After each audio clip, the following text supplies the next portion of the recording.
Greetings, everyone, and welcome back to the Golden Age. Today, I'm talking with Kriddle. He is just a really positive dude in the space. He's been very involved with Monsters and Memories and kind of covering the game. He's a huge part of the discussion around class balance and all that kind of stuff, going through the forums, going through posts, answering questions.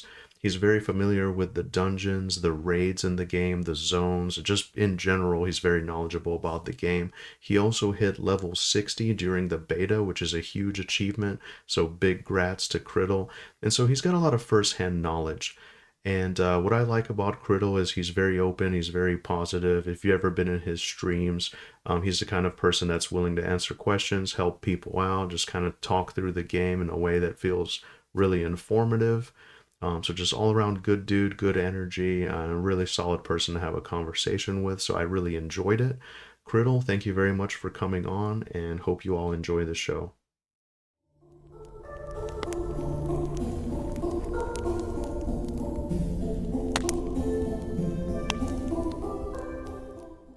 So, who is Kriddle Games and kind of, who are you? Just kind of introduce yourself for someone who might not know you yet.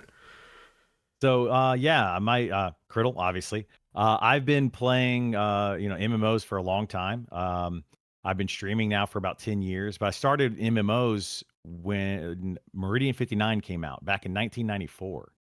I was a beta tester for that, and that's what got me into MMOs. I love them, and I played pretty much every MMO you can think of. Some of the niche ones, some of the more popular ones, of course, EverQuest, World of Warcraft, Final Fantasy 14. I played all of those. But then some of the smaller ones like Meridian 59. I played Ultima Online. I played Asheron's Call. I played Arcade. I mean, I played pretty much anyone that's out there. I'll try it. I'll dip my toes in there to see if I like it. But then as far as Kriddle Games, where that came from, my original character on EverQuest was named Kriddle. I actually got that from just clicking random name generator over and over and over when I was a teenager, trying to get into that game. And it came up with Kriddle at the bottom, not exactly spelled the same way, tweaked it a little bit. And then Kriddle became my name. When I would hit level 20, I made it Kriddle Craddle. So my original name on Twitch and YouTube and everything was Kriddle Craddle. I actually just changed it to Kriddle Games. But yeah, that's where I've come from. That's kind of my background. And I've been playing MMOs ever since. It's my favorite genre. Although I've been a gamer my whole life since I was like 3 with an Atari. My dad had an Atari and introduced me with that. Played some Commodore 64 as a kid. All those Wow. kind of things. So I loved gaming when I was a kid, but MMOs was always the big one for me. I love talking to people and hanging out and playing games together. Yeah, man, absolutely. That's beautiful. And that's kind of the vibe that I get when I lurk around a lot and I sort of often Yeah. lurk in your streams and it's great. It's very kind of cozy, kind of family friendly discussion around gaming. It's great. Um, Whenever you kind of think about those good old days of sort of early MMOs, do you feel like we had something kind of special back then that's kind of harder to find now? Is that why you're kind of more Absolutely. interested in the indie games? Yes, absolutely, I do. I feel like the social, not socialism, the socializing of games has definitely lost its way over the your past 20, 30 years.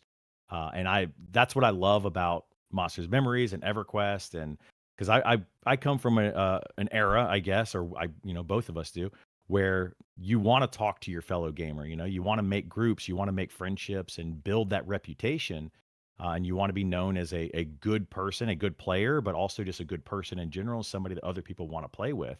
And I feel like, today we get a lot of players, especially in, World of Warcraft. You get those people that join your group.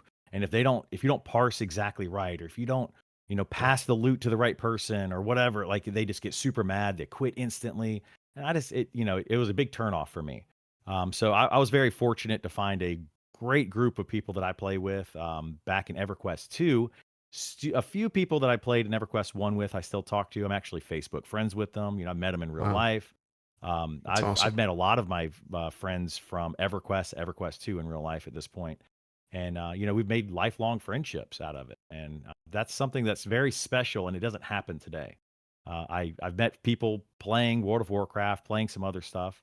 I met a few people streaming, and actually, I went to a wedding of one of my viewers from, I don't know. He's been watching my stream now for like 8 years, and Dude, that's he invited awesome. me to his wedding. Yeah, I went to his wedding. This was 2 years ago. He's now his wife is pregnant, and they're going to be having a baby coming up probably at the start of Monsters and Memories. Honestly, I think it's in June, early June. So and I've kept up with that guy. He still comes in the stream often, pretty much every day, and he's now a friend of mine. So that's something that I've always liked, is being able to meet people through gaming and continue that relationship, going forward. That's amazing. Yeah, Shout out to him. yeah, I'm just curious, just to kind of just touch on a couple things. You're absolutely right. Like I noticed you played a little bit of Final Fantasy 14. I was looking at kind of like your Twitch stats, and that was a game that was kind of special for me. And I feel like that's kind of the last MMO that I sort of played that had kind of one foot in the old world, one foot in the new world, and now it's kind of gone in this crazy direction. But I played it like the start of 2.0, and I kind of, yeah, I miss that semblance of people kind of relying on each other, getting to know the people you group with, especially from EverQuest. But yeah, like you said, now it's just there's no incentive to really know people. You just get insta queued, you do the dungeon, you don't ever see the people again, and it's just, yeah. So that part of it is very important. So yeah, I'm with you there. And for EverQuest, how long did you play EverQuest? Was it like EverQuest Live? Do you remember kind of what expansion? I'm a huge EQ nerd here, yeah, so yeah. I played EQ1 day one of release back in March of 1999. But then I remade my character on the very first new server, which was Prexis.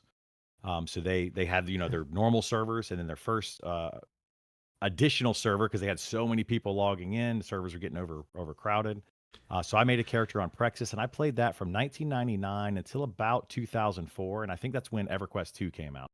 I did take a little bit of a break, maybe a year's worth of break in there. I had a girlfriend at the time, and yeah. put a lot of time into that. But yeah, for the most part, I played it pretty pretty hardcore for 5 years or so. And then I played EverQuest 2 really hard. Like I went harder into EverQuest 2 than I did EverQuest 1. Wow. Okay. So yeah. Interesting. I kind of missed the boat with EverQuest 2. I was playing EverQuest at the time, so I actually never played EverQuest 2. So it's kind of interesting. Like people come from all different kind of angles into it. Do you have like a class archetype that you've always been drawn to the most? I noticed you play fighter. Uh, Yeah, I do. So that's kind of it's a weird story for me. I started in uh, Meridian 59 playing like a fighter type of class, and I loved it and it was fun. Then I went to Ultima Online, and I started to transition into more of a caster, and I was playing a caster class with like a Beastmaster where I was taming. I wanted to tame a dragon. I actually never got to that point to be able to tame a dragon, but that was my ultimate goal, and to be like a master mage. Didn't really get as far as I wanted to, but I had a lot of fun trying to get there. And then I started tanking in EverQuest 2. And I met the group that I play games with now, and kind of got stuck in that tank role. And from that point on, I just always play the main tank of our group and the guild or whatever that I'm in. So I've kind of been pigeonholed into that. I enjoy it. I like it. I would probably prefer to play like a spellcaster, to be honest. But I like playing the tank, and I don't mind doing it. But I don't know. I'll play anything. I yeah. like all the roles. You like if I'm playing D&D, for example, I ask everybody else in the party, "Hey, what do you guys want to play?" I'll pick last, kind of thing, because like it doesn't matter to me as long as we're having fun. Honestly.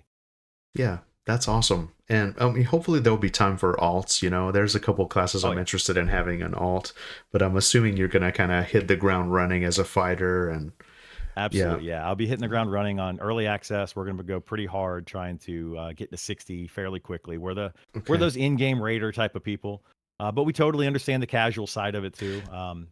So I'll be making alts, I'm sure, and just leveling the alts with guild mates and just pugs and all that. I actually made because I hit level 60 finally on my fighter in beta. So now I made a wizard today, actually. So I'm going to start nice, playing the wizard in the morning of the stream and nice. kind of seeing how that goes. Congrats on 60. That's huge. Yeah. Yeah.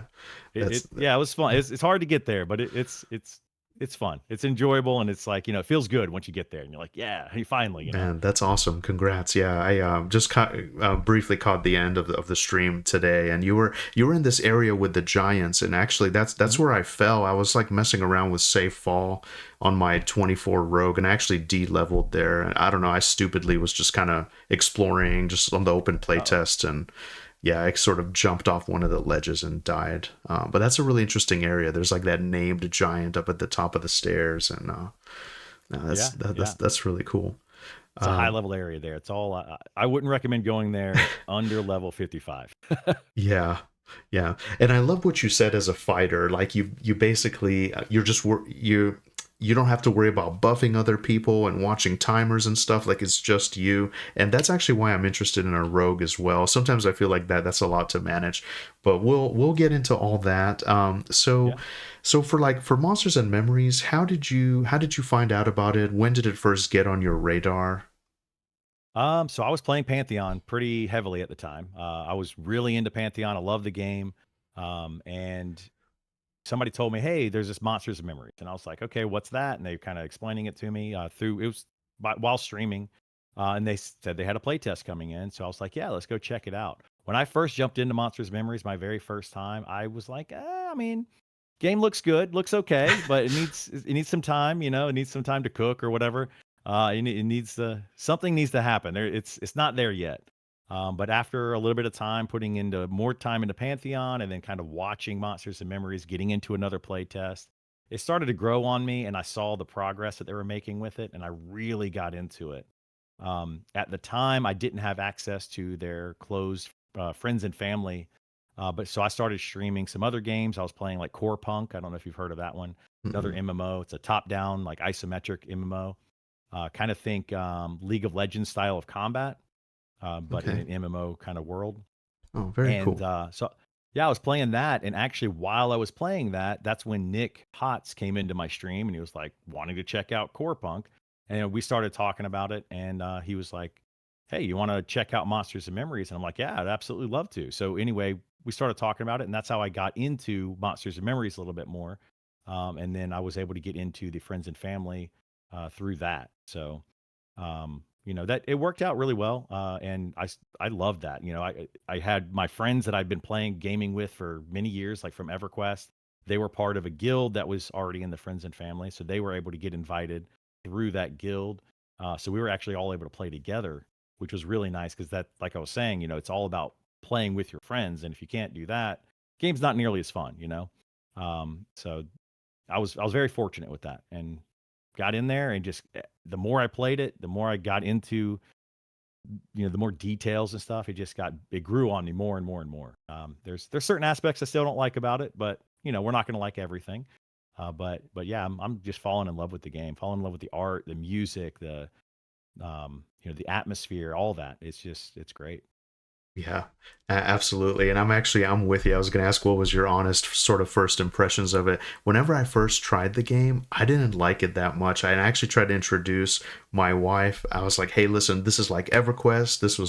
This is exactly what I love. Like you have to try it. It's going to be like EverQuest." And it was kind of one of the clunkier playtests, just kind of full of lag, and yeah, we didn't like it. And I made a video sort of like, I don't know. And anyway, but yeah, it grew on me because that's one of the things. Like the more I play, the more I see like the work is being done. It's just getting more and more fleshed out. So yeah, very interesting. And so um yeah, okay, so yeah, you like the atmosphere and kind of everything about it here.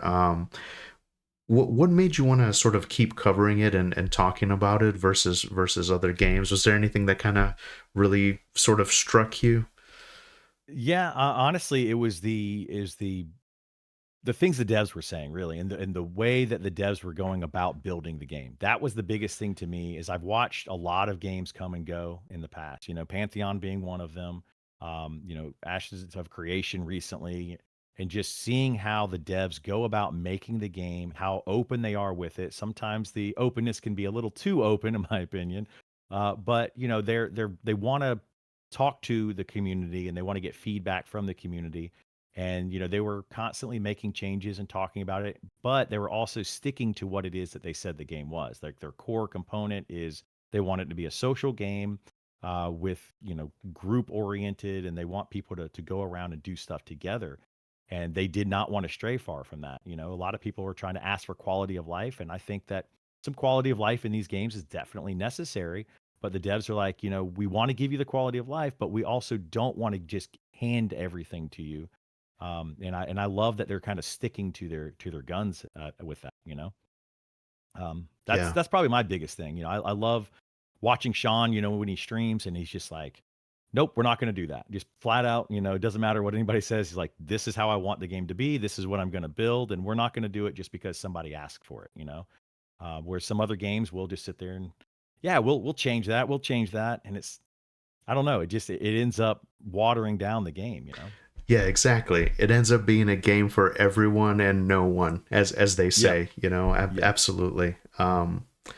And so, do you think the game is just kind of resonating mostly because of nostalgia and kind of that old school vibe, or do you think it's genuinely tapping into something that kind of modern MMOs have lost? I think it's a little bit of both, honestly. I think that nostalgia is what brings people to it. But then the people that don't know about EverQuest, I've seen more and more people recently come over and say, "Hey, I never played EverQuest. Well, I like this game." I've seen some like OG WoW players, classic WoW players, people that coming over saying, "I've only played RuneScape," and I think they're going to love it. And I know a lot of them, at least some that I've talked to, have come in and said, "Hey, I started playing the game, never played EverQuest. This game is amazing. I love it."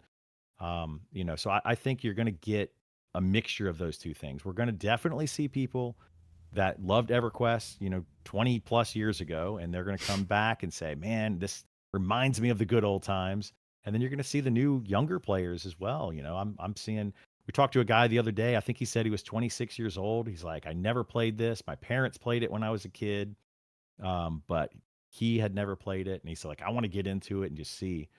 And he's like, "I'm loving it." So I think we're going to get both of those, honestly.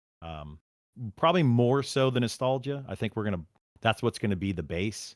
But as the game grows and as it spreads and, we get more eyes on it, I think we're going to start seeing more people be like, "Hey, I didn't get a chance to play EverQuest or Classic WoW. Now's my chance," kind of. Yeah, absolutely. And that's what I always say too. It's one of the negative things I hear about the game is that it's just like an EverQuest clone and it only caters to the EverQuest people, and we don't want you actually mentioned this too. It's like the WoW dev that says you think you want this but you don't, kind of a thing, Hmm. like how they did with classic WoW. But you're right, like there's people from Final Fantasy 11, like classic WoW, like all these games that are, I think it's going to be a lot bigger than people think, and especially I just heard, like, even as of the recording of this, the Turtle WoW server I think just got like officially shut down, so that'll be a huge crowd sort of Yep. looking, and then of course like the Ashes of Creation crowds looking for somewhere to go. It's just a very exciting time. It Um, is. Yeah. so, and then just like for Monsters and Memories stuff specifically, like just you've played a lot of the game, you've seen a lot of the game. Where do you think that Monsters and Memories is like right now as a project? I know that they've probably done a little bit more work, but I did notice a short with Sean saying that the game's about 20% complete. But they're going to add more, and obviously like module 1 and all that. But where do you think that the game is like right now, sort of as a project? So yeah, Sean saying about 20% is what he's claiming. That's what the devs have been saying. 25% has started early access is what they're saying. That's going to be something around 30 zones, I think. And EverQuest One started OG EverQuest One with about 100-ish, somewhere around 100 zones in it. So they're about 20-30% somewhere around there finished with what they want if they're going to have the same size world as EverQuest One at 1.0. Um, so that's kind of, based on what they've said. I've been kind of seeing somebody in chat recently. They've been coming in and they're like, "I don't know where these zones are coming from." They know of 18 zones and they're like, "Where are these 26 zones that Sean keeps talking about?" And I'm like, I haven't counted them personally. Sean did, I think, at one point on his stream and counted out all the different zones. I probably should do that one day, but I personally haven't done it. But yeah, I mean, I think the game is in a pretty good place. I think they have a ways to go, but I think they're doing a great job of it. And there's plenty of content out there. I get constantly asked, like, is there enough content to start early access? And on my honest opinion is yes. There's plenty of content. It'll probably take a casual player minimum 6 months to go through all that before they add anything new. That's not including the new stuff coming in for early access or the module one or the module two stuff, which will probably be in within 6 months or so of early access. So, we've got a lot of content coming down the pipeline. And I think people are going to be really surprised by how much content is really there. That's awesome. Yeah, I'm one of those people. I haven't seen a lot of the zones. I think I've seen like maybe 5 or 6 of them, but that's great enough for me. It was just really cool. Seeing like the desert area and all those Fallen Pass. I spent the most time there, Oh, probably. yeah. And so, what do you think that the game is sort of especially doing well at the moment? And then sort of the inverse of that. What do you think feels rough or kind of undercooked or uncertain? So, what I think they're doing well is the communication. I mean, not necessarily the last week or so, 2 weeks. We have had some communication issues there, but Yeah, they've been great with communication, being like, "Hey, this is what our plan is. This is what we're doing next. This is what we're working on." I love their openness. Although I kind of talked about that a few minutes ago. We were saying that their openness can also be a little bit bad at times. They're a little too open. But I do love their openness, their willingness to go out like on their website. I don't know if you've looked at it, but it's got all their stuff out there, what they're planning to do. Their budget is out there, so they just have it out for anyone to see how much they've spent to build the game. All of that. It's just to me, that's just awesome that they're willing to do that. Whereas a lot of companies are like, no, we don't want to talk about that. yeah, So I love that. But as far as the game is concerned, I just enjoy the world that they're building. I think it's they've done a really good job with that. I mean, absolutely. the music is beautiful. The art is just breathtaking to me. I know a lot of people look at it and they're like, oh, this is just EverQuest art, and I'm like, if you really zoom in and you look at it, it's pretty detailed. It's very detailed. And I've spoken with Zukin and ZBrushed a lot. They stream, and they're amazing artists, and I Absolutely. can't praise them enough. Like the game looks so good. I love you know looking out into a world and seeing that big green castle or just anything. You can find points of interest and be like, I want to go check that out, and you can run to it. And there's MMOs today just don't have that. A lot of them don't have that, and we need to get back to that. I think. That would be where I would say they've done the best job is all of that. Um, Currently, I would say some of the classes, the homogenization of some of the classes, the like we were saying, EverQuest, just the copy and paste of EverQuest. I would like to get away from that because I want them to have their own unique feel for the game. I would love to see that for Monsters and Memories, so that people say, "Hey, this is a Monsters and Memories thing. This isn't an EverQuest thing." um, you know, Always being compared to EverQuest is kind of a bad feeling, and I'm hoping we can start to see a difference in that soon. Yeah, no, I'm with you, and I'm one of those. I fell into the hype. I was like, oh man, this is the true EverQuest successor. This is like EverQuest three. It's gonna be amazing. But yeah, Yep. that's a really interesting observation. That's actually very interesting. My good friend Classic EverQuest made a really great point that kind of still sticks with me. He mentioned that like the casters of Monsters and Memories are kind of more like EverQuest esque, whereas like the melee classes are more kind of like World of Warcraft ish. Because I know like in like a warrior, for example, from EverQuest, I mean they literally had just like 3 buttons. It was a taunt, a kick, and like a bash, and really that was it. You just had high HP, so it's kind of cool to see a lot of that. But I'm kind of with you. It would be cool if it kind of fell into its own, if it's on its own thing and kind of broke that mold a little bit. Um, Okay. And so, what do you think that people misunderstand the most about the game? Oh man. Let's see. I think. I mean, people coming in and being like, it's just an EverQuest clone. It is. There's some stuff there to it. But I think that's one of the big ones that when they really get into it and start playing it and look at it, they can see that it's not. There is Yeah, that copy and paste of a lot of skills and a lot of classes, but the game itself is its own thing. Different enemies, different towns, different places, yeah. different. Everything's different. So that's one of the big ones I would say. Yeah, absolutely. And actually, you just reminded me. I am an EverQuest guy, and I actually still play on an emulated server. And I'm one of the first people to tell you it's very much its own thing. And I think people kind of. I mean, EverQuest didn't age very well, like in the textures and stuff. Obviously, you can kind of tell. And if you go back now and try to play it, you'll notice it's a very different thing. Whereas Monsters and Memories does have a lot of that polish and kind of like the draw distance. The textures are incredible. So yeah, absolutely. And then what gives you the most confidence kind of in the direction of the project? I know these are kind of like similar-ish questions, but Um, I mean, the most honestly, like I praise Sean all the time. Like he being at the head of this project, and his passion for it. And I'm trying to not do that and like sound like I'm sucking up to Sean because I'm not. Like I don't know Sean. I don't talk to him or anything like that. He's not giving me anything for saying anything good about him. But he honestly, it's his approach to it and his attitude towards it that's just huge to me because he wants everybody to love the game, but he also wants to make the game that he wants to. And if the rest of the team seems that way too. I love that. I've talked to a lot of people on the team. Nicodemus comes to my stream a lot. Great guy, and he writes a lot of the lore and the quest for the game.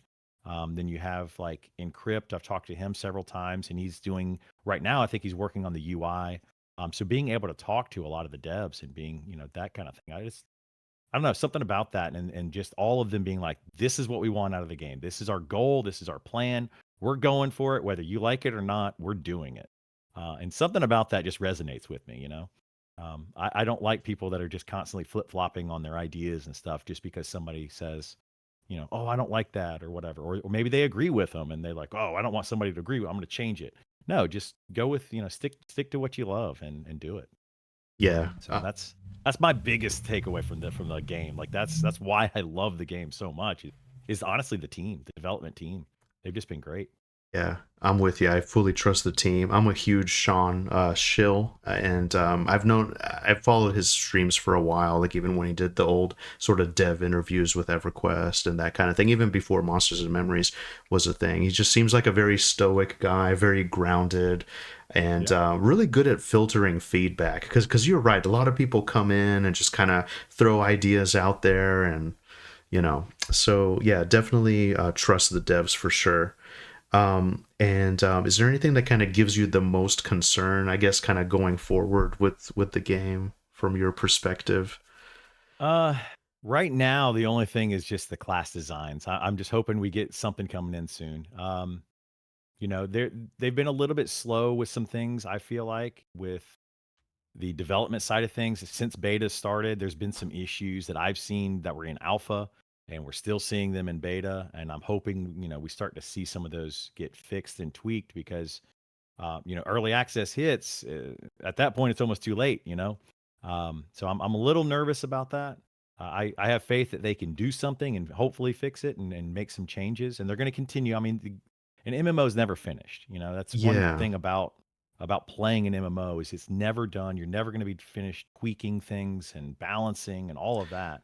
Um, but it'd be nice to see a good solid foundation that just functions and works properly. One thing that I have noticed is every time they've done a patch, even during the beta, you instantly get another issue, and it's like, oh man, like right now we're dealing with a grouping issue. I don't know if you saw some chat today talking about that, where yeah, people just don't show up in your group, or they might chat and their chat doesn't show up, or yeah. whatever, and everybody's got to camp, log out, log back in, reform the group, and it's kind of annoying. So hopefully they can fix those kind of issues. It seems like every single patch, something like that comes up, and it lasts for a few days to a week before they, get a grasp on it and able to fix it. Yeah, no, I hear you. That's very important. And actually, I streamed last night, and I had that bug come up. And even the other day, there was like horrific lag in Night Harbor where I was trying to bank, so I was like clicking on my coins, and I was gonna put them in the shared bank, but there was like such a long delay that I would click again, so it would put it in and then take it back out on my cursor, and it was just like really Yeah, frustrating trying to do like basic tasks around town. You know what I mean? So I'm with you, and you can only have that kind of early access kind of first impression. That sort of, that first week or whatever of early access is a very magical time. And I mean, yeah. no, I feel like no MMO launch goes well, but Oh but I've never um, been in a smooth launch of an MMO. Never. yeah. Oh man, that's so interesting. Okay, very cool. And so I will say on yeah, that note though, the Night Harbor lag, they did seem to fix that yesterday. So they reset the servers yesterday at some point, and they once we got back in, I haven't had much issue with Night Harbor lag. So they finally seem to have figured out what was causing that, at least for the most part. So hopefully going forward, we don't see more of that. yeah. Fingers crossed for sure. Yeah, for sure on that. Do you so if you had to give kind of like the good, bad, and the ugly of your current read on sort of Monsters and Memories, what would that look like? I know you already mentioned some of the things with the classes and whatnot. Uh, Yeah, the classes is that one. I mean, I don't know. The good is just it's just a fun game. I just enjoy playing it, like I enjoy the grouping up and being able to explore and all that kind of stuff. I just love that. Um, sometimes the community gets on my nerves, but I think that's going to get on your nerves. No matter what game you play, there's going to be people that you agree with and people you disagree with. There's something that people have been bringing up recently that I haven't really noticed until they brought it up, and it was the toxic positivity. I And it's heard like some something people are about just, this. yeah, they're just like overly like just, oh, everything's going to be fine, it's going to be perfect, everything's going to work out, and it's like, I mean, I hope so too, right? We all hope it's going to work out, but we gotta look at the other side of it, make sure that it works out. I didn't really notice it until people started bringing it up and Wow. saying stuff to me, but I don't know. I thought that was funny. I had never heard the term toxic positivity before, and I never really looked into it. And that one's kind of struck me recently. Yeah, that's very interesting, man. Yeah. I gotta think about that a little bit. I've been hearing that thrown around Yeah. quite a bit.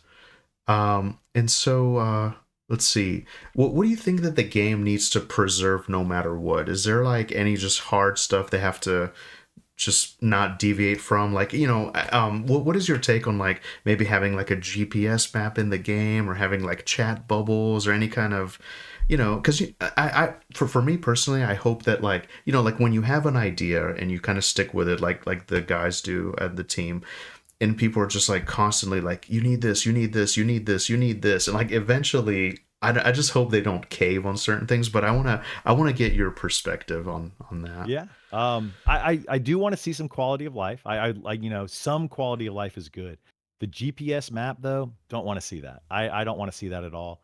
One of my friends, actually the guy that I went to his wedding, he brought up in one of my streams, that when there is a map in a game like World of Warcraft or Final Fantasy or any other MMO, he feels like he has the map up 50% of the time and he's not looking at the world. He's just Yeah, watching the map and moving around. yeah, And I'm like, I don't want that. I love the idea that you look around, you use the space around you to move within, use far off objects as points of interest and be like, okay, how do I get to that? I'm going to try to navigate to it, rather than just looking at a GPS and it just telling you, you click on it and it just tells you, go this way, go this way, go this way, and you're there. Um, that's something that I absolutely love that they don't have as a GPS map. That said, I would love them to have cartography in the game, and my understanding is they're supposed to be adding that at some point, where there's going to be in-game maps, but they're going to be more like player made or bought from like, so you right click on them and it opens up a static map of an area. So you could have like a map of Night Harbor, and it won't be labeled necessarily.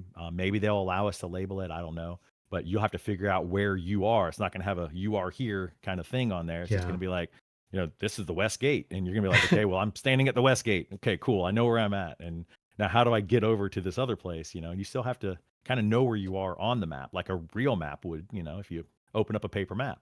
So um, yeah, that's something that I really hope that they don't cave on. Is the map. Another one is the instancing. That's one that I see all the time.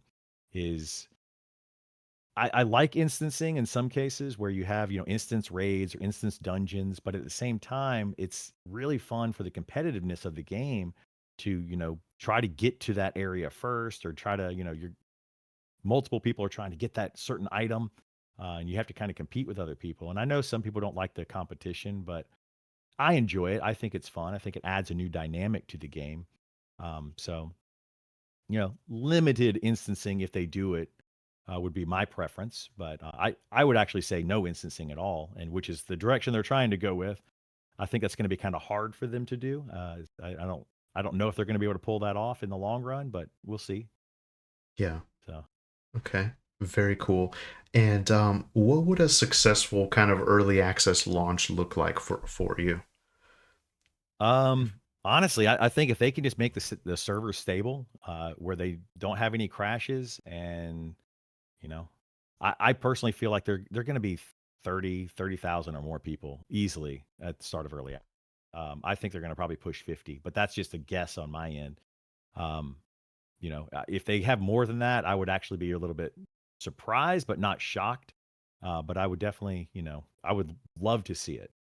I just hope that they can get the servers stable, and keep them stable. I know that's going to be it's going to be laggy. You're going to have 1,000 people in Night Harbor all at once trying to play all at the same time. There's going to be lag, but if they can keep people from getting kicked off, I think that would be a successful start. Yeah. I got you. Yeah, that's definitely, yeah, it can tarnish the experience, heavy Yeah. lag like that, and especially in such a huge zone where there's dungeons and stuff going on. There's all kinds of stuff in the city. There's so much to that city. It's huge. Oh Um, yeah. You can level from 1 to 60 in that city. that's what I've heard. All the way. I mean, it's crazy. Like I've done a lot of leveling in that city. Wow. Okay. Very cool. Yeah. Very cool. And then finally, just this last little blurb here before we get into the class deep dive. Okay. So, what has to happen for Monsters and Memories for you to kind of become a true sort of long-term home for players instead of just like like a nostalgia project? Like, oh, we got our taste of 1999, time to move on. What do you think, sort of long-term, I suppose, would have to happen? I mean, for me, I'm already going to be a long-term player. As long as they keep pushing out content, and they can keep the servers up, I'll be playing it for a while. But yeah, I think for most players, I think it's going to be that journey that they keep talking about. They keep saying they want to have that journey from level 1 to 60. I'm Yeah. sure you've heard it many times. And as long as they can maintain that and keep that fun for people and keep it engaging, and keep coming out with new content and new ways to play, because I know like module one, they're going to have new races coming in. They haven't really talked about new classes necessarily. They would like to put new classes in, but they haven't gone into detail on what they would do with there. But having the new starting city, um, I talk to a lot of people that are like, okay, I started Night Harbor. Should I go to Wormsbane? It's like, yeah, if you're in Night Harbor, I personally don't want to go to Wormsbane. I think it's going to be, train central. It's just going to be an awful place to be in the beginning. But I would say experience the Night Harbor and Wormsbane and those dungeons around there. And then when you start a new character in a different location, experience that. Because if you start in like Phalandraw side of the world, you're probably never going to go into Wormsbane. You're gonna level up your first 15 levels or something there in Keeper's Bite, or that kind of general area. Um, and you're never going to see Wormsbane. You're not going to see Ancient Crypt. So Yeah. try those out. Make a new character, try it out. You're going to play different paths depending on where you start. So I think it could definitely maintain people for a long time if they're willing to do that. The people that are going to just pick one character, play it all the way to 60, and just do in-game rating. Right now, I would say that you're probably going to run out of things to do and you're probably going to get bored, but it depends on how much they add in with like their expedition system. That system sounds really good, very engaging. And if they do that well, I think it's going to even engage those people that are going to be just the more hardcore, raiders that are trying to get to level 60 and do all the hardest content, that could be something that engages them for years to come. It's a little bit of both of those things. Um, Hopefully they can maintain that and keep that going, but that would be where I would say to focus on that journey from 1 to 60. Yeah, absolutely. I'm with you. And for the classes, so what is your overall read on kind of like the class philosophy in Monsters and Memories right now? How do you feel about kind of where things are at with classes? Yeah, Yeah, I I've don't got a want. lot to say about that. I'm sure I can't wait. people have heard me. Yeah, people have heard me say a lot of things about the classes. We've talked about it several times. There's a lot of copy paste from EverQuest, right? That's the first thing I would say. Try to get rid of that. Right now, I think it was Jahar that posted right at the end of March. So it's been 2 weeks now, a little over 2 weeks, and he said they're doing a kind of a class overhaul on their Discord, and they said many times over the last 2 weeks, hey, we're going to get something out. We're going to let you guys know what it is. We haven't seen anything yet. So a lot of people are anticipating that. And we hope to see something really good on that soon. Um, but yeah, I would like to see them get away from just copy and paste skills and abilities from EverQuest, as we've talked about. Like you did mention that the fighter and the rogue and stuff feel more like World of Warcraft, and I would agree with that. They fighter rogue, those were just pretty much turn on auto attack from EverQuest anyway. They were turn on auto attack, taunt, kick, bash, backstab, whatever. And that's about Yeah, all they did. And here you actually have some skills. So that would be where I would go with that is trying to just make their own unique thing. But in addition to that, I think the hybrid classes, I'm I don't want to see a paladin just be a cleric with some fighter skills. I want to see a paladin be a paladin and not a hybrid of something else. And a druid or a ranger just be a druid fighter. I want to see a ranger be a ranger, and have unique abilities that it does. yeah, yeah, yeah, That's yeah. I would love to see that, and I hope that that's the direction they're going with these class changes. We won't know until they actually release something, because right now it's just it doesn't feel good to me. Why put a paladin in your group when you have a cleric and a fighter? You wouldn't have any reason to put a paladin in your party. You don't need two tanks anyway. But it's just like you already have all the stuff that a paladin has, and paladin just does it at a lesser extent than those two classes. So um, you know that's my biggest thing for classes. Yeah, I'm with you. I do like the idea of just like a class being truly unique and has its own stuff. Yeah, whereas like EverQuest, yeah, I remember you just get like the weaker versions of those spells for sure. Yep. Now I they do have yeah, some of that in this game, like the auras that all the hybrids have. That's really cool. I love that. The paladin has the mark of I think it's mark of courage, and it completely wipes out a damage shield. If the mob has a damage shield, it's just gone. okay. Other classes have to purge all these other abilities before, all these other buffs before they can get rid of that. So paladin does bring something in, but it just it still feels like a cleric that it's a fighter cleric, Yeah. with a couple other additional. Yeah. For Rogue, how do you feel about, and this is just my personal opinion. I haven't played all the classes enough to kind of like understand, but they seem to have a lot of like crowd control capability. Like they have sap and they have like this, that, and the other. And I'm kind of like I just want more like damage. I want to be kind of like an S tier, just like straight damage dealer, like honed in on one enemy, just burn it down as fast as I can, just in the tanks kind of fighting so I don't rip aggro off of him or whatever. I'm not crazy about the CC capability of rogues, and I hear a lot of chatter as well saying like, oh, they're excellent pullers and stuff like that. It's something for me that as I play a rogue, I'd rather not fall into that role. I think that's best for, bards, rangers, like whoever else, but just kind of my personal opinion. Do you think, just from your perspective, like, do you think they'll have major changes to rogues from what you've seen, Um, like in the end game, or I hope so. Rogues right now are very underwhelming, from yeah, what I can tell. They're not that great. at what they're supposed to be doing, which was originally supposed to be damage. They're supposed to be an S tier DPS class.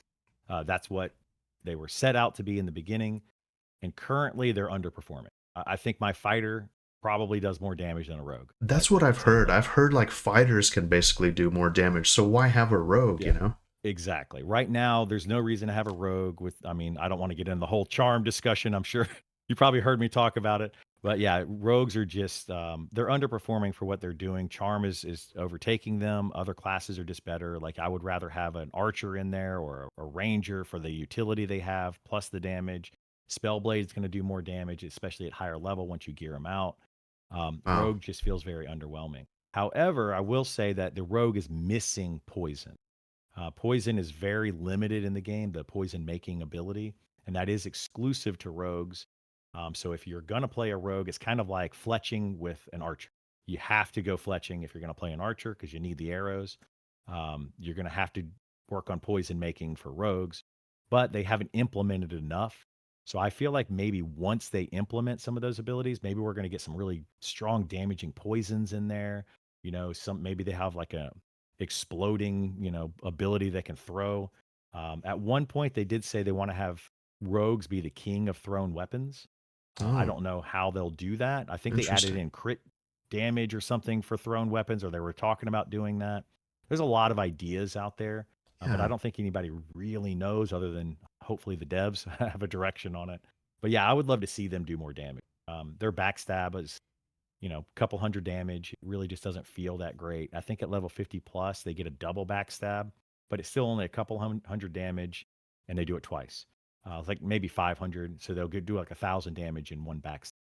Whereas you have a wizard doing upwards of 1,500, 1,600 if they don't crit. If they do crit, they're doing over 2,000 damage. And that's when you start to compare it, you're like, oh man, that just feels bad. You want that rogue to be doing that 1,500 damage, 2,000 damage every once in a while. Um, so that's what I would like to see. I would personally like to see, and I play a fighter.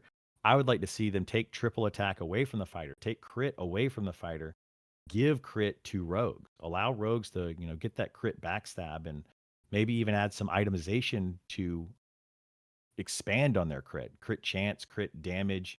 I would love to see that. Who knows what direction they're planning on going with. As far as the pulling is concerned, rogues do make really good pullers. They can sap a mob, aggro the other mobs in the room, and then go and like vanish around the corner. So they just drop all aggro. Then they can pull the sap mob by itself. I still say that monks are the best pullers in the game.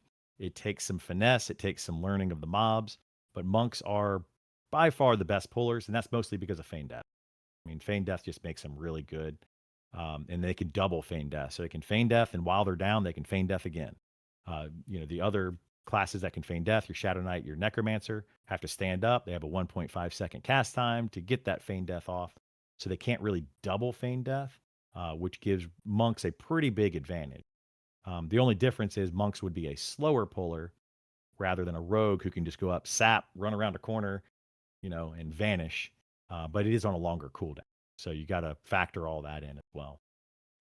Man, it's interesting. It's like you said earlier, like the balance is never really done. It's always a thing, and it's kind of interesting Yeah. to think about. Like with all these other games, we have like a couple decades now of MMO development, and even like I don't know how balanced World of Warcraft was, but I know EverQuest was kind of hectic, and I know like a lot of the stuff from EverQuest is just like charm was never really meant to be like such a thing, and so people started using it, and yeah, balance is very interesting. It's something that'll always have to be tweaked, and then of course you have like For sure. PvP kind of getting into it as well. There's a lot that goes into it. Um, do you do you have any classes that you feel like kind of feel the most complete, kind of like in their fantasy or identity right now, Uh, as things yeah, are? I mean, I would say Druid is up there. Clearly one of the most played classes. And I would say that one is, it's kind of hitting the mark, but it is just an EverQuest Druid. I mean, for the most part, it's the same thing with some added benefit. Their pets are a lot better.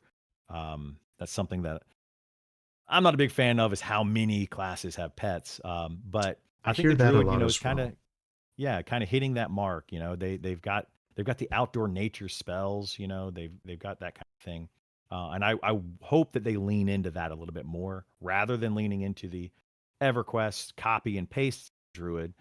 Really lean into that, using nature kind of thing. That's something that about Pantheon. I don't want to necessarily go back and forth between Pantheon and stuff, but that's something about Pantheon where Joppa was saying at one point he wants to lean into the nature aspect for druids, and I really like that, and I kind of hope that Monsters Memories does the same there. Interesting. Yeah. Um, yeah. Other than that, I mean, like the what are some of the other ones? Like the wizard is kind of in a weird place. I feel like I like that it's got some chain nukes. You can just sit there and nuke, and do a ton of damage very quickly. Not sure how I feel about their melee aspect of them. Um, but as far as I'm trying to think I of, think there's been talks of like the Shadow Knights. You mentioned about the pets. Like pretty much everybody's got pets, and they're maybe thinking yeah, about doing away with some of that. I know like maybe Shadow Knight is getting their pet removed. I'm not that's sure. that's a rumor so Okay. far. Nobody has said that from the dev side, but Sean did say on one of his last streams before he went on vacation, he said that kind of a teaser of a class is gonna get rid of their pet. Like, but he's like, you all can speculate on what that may be. Is basically what he was saying. I think it would be the Shadow Knight. I don't think the Shadow Knight needs a pet. The Shadow Knight's pet does bring a lot of damage to the Shadow Knight, but it just doesn't really need the pet. It's got that one ability where you can sacrifice the pet for a shield. Oh. But does it really need it? Like maybe not. I mean, some people probably hate me for saying that they don't really need it, but I feel like it just doesn't need the pet. Shadow Knight should just be the you know dark magic kind of thing. Bringing in like those life taps and doing the death touch or harm touch or whatever. Yeah. That's what I think of a Shadow Knight. And I just don't think it needs to have the necro pet. That's just my Interesting. Yeah. No, it's great. I'm curious. Yeah, because I it's a class I'm interested in. I just haven't got a chance to really play it so much. But already though, too. Here's another kind of first impression. So I played a rogue exclusively in the play tests. I got up to 24, which I know it's not that high, but I was like, okay, I think at by the time you get to like 14 or 15, you pretty much get all your stuff currently. So then I tried Elementalist, and man, like right off the bat, level one Elementalist, you get your pet, you get the summoned weapons, you get your spells. Like it already feels more powerful than like a rogue ever could be, for example. Like yes. level one, I already have like basically a monster with me that's just doing crazy damage, and like Elementalist feels really cool. So it's just I'm not even sure what Yeah, my Elementalist is question is. It's strong. just observation. Yeah, Yeah. I mean, Elementalist is very strong. I had a buddy of mine who leveled up to level 60 Elementalist on the alpha. He's always played Mage or Elementalist or something along those lines Yeah. in every game he's ever played. He played a Warlock in World of Warcraft, with the pet class there. Um, So I've gotten a lot of information from him and his take on it. The Elementalist is a strong class, especially in the early levels, extremely strong. Its pets are, well, its air pet is definitely worth having out if you have a heavy melee group. Its water pet is very solid for adding a little bit of extra mana regen. I've heard, now I haven't personally tested it recently, but I've heard that if you have a water pet out and you also have Enlightenment, which is the clarity for this game, Mhm. they don't stack anymore. I don't know if that's true or not, but that's just something that somebody told me recently. So I think they should stack because I don't think the Elementalist pet regen goes higher than maybe 6 to 10 something by level 60. So and they have to sacrifice the pet. They can either have the pet out, they can have fire, a water, air, or earth, and it's all of those different auras that they do should be substantial. I think right now though, it just seems like the air pet is the best, and put it into a group, everybody gets an additional chance to attack with their main hand weapon, and it just really brings up the DPS of your party. Um, so they feel really good. My only takeaway for the Elementalist is kind of like a slap in the face to Wizards because they get the same nukes, unfortunately. Like even at level 60, a level 60 Elementalist and a level 60 Wizard have the exact same spell, do the Oh. exact same amount of damage. Hmm. And I'm like, maybe the Wizard should get a little one up on that one. Maybe Yeah. they should have a little bit more damage because they don't have the pet. Yeah. So that's kind of That's But very yeah, one thing interesting. that I've been talking about, I would love to see more of that synergy between the Elementalist and their um, and it seems a lot of people seem to like that idea when I talk about it.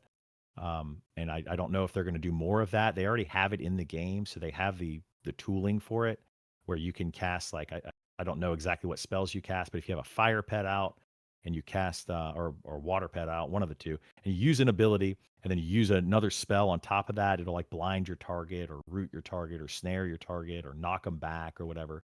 There's just these combo abilities that you can do, and I loved that idea when they put it in. I thought it was great, and I really hope they lean into more of Yeah, no, that's interesting. Yeah, it's kind of reminds me of, not to go back and forth between like Pantheon, but like for example, like in Pantheon, it was more man, like some of those rotations were kind of complex. There was like like that whatever it's called, the I'm blanking out on it, but it was an ability that you did, and then the other person could do it and kind of push it further, and then there was like positional stuff, and it was very Yep. involved rotation, whereas Monsters and Memory is kind of more like sandwichy combat. It's kind of an interesting balance there. But yeah, it's just interesting. Like, do you think that the game is kind of doing enough to make the classes kind of feel sort of reliant on each other, or depend on each other right I don't now feel, with how yeah, I things don't are? feel they have right now. I feel like we need to have more of that, like some more. A tank should need a healer, and I think that both of them are going to need a DPS, and I think every group should want to have all four of the main four classes because we're kind of one thing I love about Monsters Memories and loved about EverQuest is it didn't have that holy trinity of tank, healer, DPS. We had that utility class, Yeah, and I want to see that utility come back into this game yeah, because we've gotten away from it. Even World of Warcraft went from 6 players down to 5 player groups. And the first thing they got rid of was the utility class. They just added that utility into other classes. And I think that we need that. I think the enchanter and the bard being the primary utility class is huge. Even the ranger, the amount of utility that a ranger brings to a party, on top of their DPS is just really, really solid. And I would love to yeah. see more of that. I love that. Yeah. Not everything should be based on like, okay, how much damage can we all do as a group? So I do. That's one of my favorite things about Monsters and Memories. Yeah, like the return of the utility class. Yeah. How are we doing on time? Oh, we're Wait. good. Yeah, we're good. Okay, perfect, perfect. Thank you again so much. This Yeah, is no great. And I'm worries. just, like I said, you've been in it for such a long time and deep, like level 60. So I'm just trying to pick your brain as much as I can about kind of the class balance. Hopefully we get something soon, because I'm kind of peeking in every once in a while, like, hey, did they do anything with rogues yet? Because that's kind of my class I really want to play. But right now Yeah. I'm really on the fence. Yeah. But yeah, I'm with you. Like, I like the idea of tanks doing, like, just being extremely sort of defensive, maybe not as much damage, but like super sturdy, almost like unkillable, but just not much damage. And then you have like amazing DPS, amazing crowd control, that kind of thing. And Yep. Reliance situations, on other classes. That's big. That's huge. yeah, Because I just that's one thing that the charm thing is kind of makes certain classes just not reliant on another class. Like Druid right now can heal, it can charm mobs, so it can DPS and tank with their charm mobs. Like it can just do literally everything. wow, Doesn't really need anybody else, and that it makes other classes feel bad. It's like, well, why don't I just play a Druid?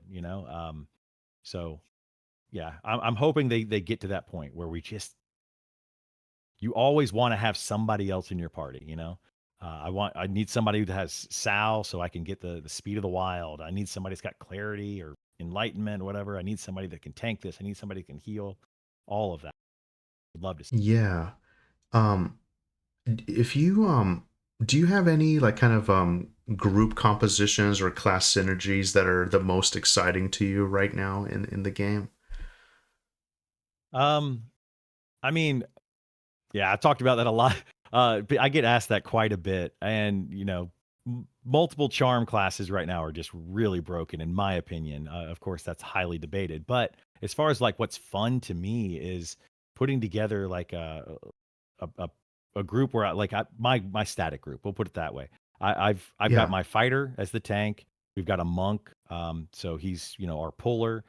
We've got an Elementalist, so they, have the pet, and then they can do some nukes, they can burst damage, but they also have some utility there. We've got a Necromancer, so we have uh, spot heals from the Necromancer if we need to. They can pump the healer. That's another really good thing with them. Then we have another pet, so that more consistent damage. I love having the melee damage. Right now, in my opinion, the melee damage for that consistent damage is just really, really strong. Rather than having the spellcasters having to rely on those. And then we're going to have an enchanter for our early access group, just for the CC, for the haste, for the slows, for all the utility they bring. Not even for the charm side of things. If charm is strong, yeah, we're going to use charm if that's the thing. But we don't even want the enchanter for the charm. We want it for all of the other things that the enchanter does. And then the last thing is going to be our healer, which right now we're debating. Really don't know. I want to level up a cleric. I would like to have a cleric in our party, but I want that just for when we get into in game, we're going to need it. But as far as leveling is concerned, it's hard to beat having a shaman or a druid. So we're kind of debating which one of those two we want. The druid brings the ports, and the speed of the wild, and it's got the damage shield. It also has a pet to add a little bit more damage. Um, has a lot of things there, but then the shaman has some really good buffs. It's got the best slow in the game, so some good debuffs. It's got its pet as well. It can also heal. It's got speed of the wild. One thing that we've noticed in the beta that I didn't even think about, and it's been a just an amazing thing to have, is the shaman has invisibility to all three types of invisibility. So regular invisibility, undead, and animals. Wow. No other class in the game that I know of has all three of those. Most of them have one or two at best.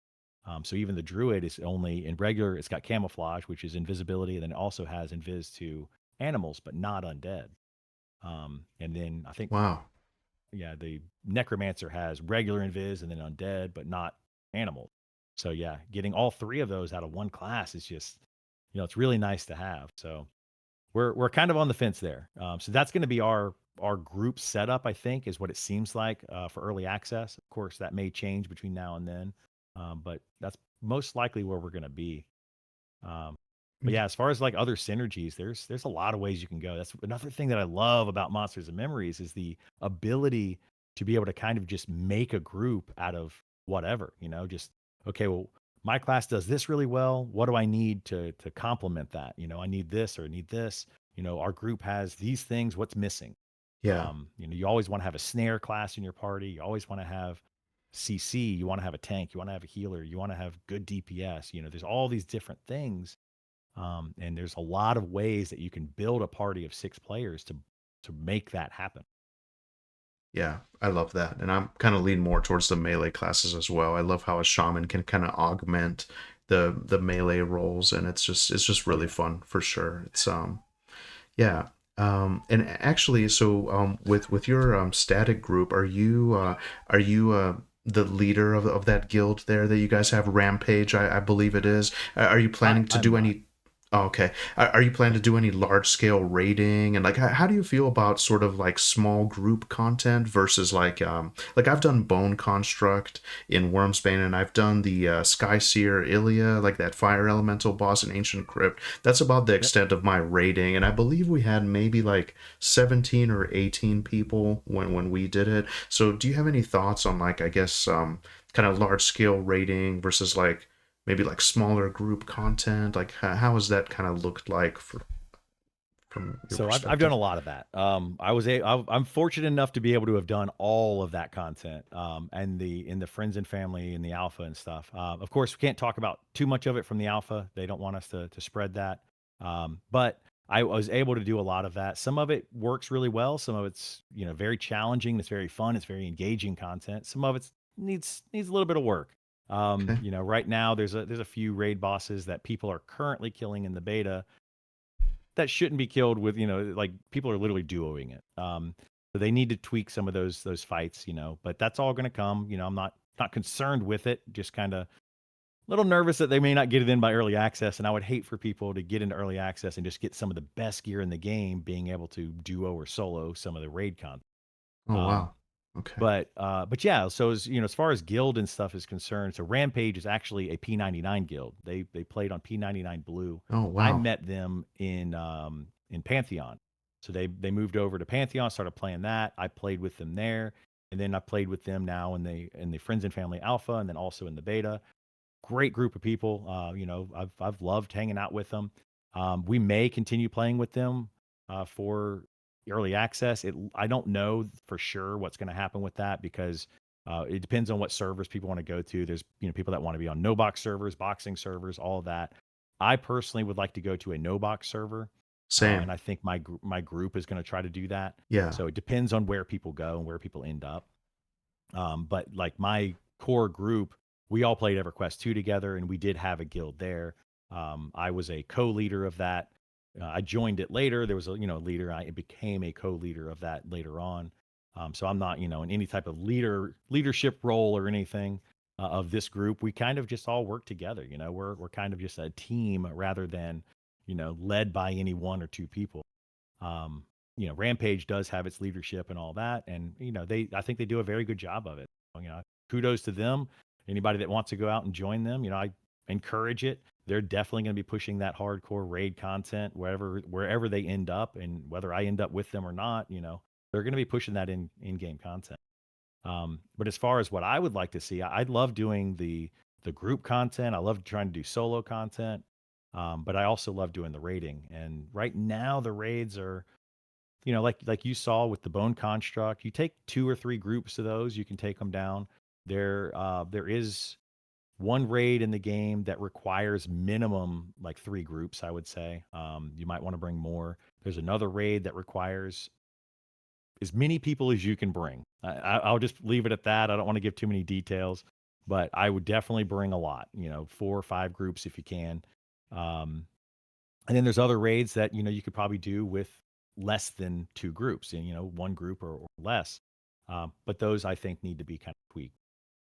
They've got some abilities where they can summon you, like just like in EverQuest. They summon you to them if your tank runs away, so you can't kite them around. Oh wow. Some of the mobs are just super fast, like they have speed of the wild like 100% or something. It's kind of nuts how fast they can run.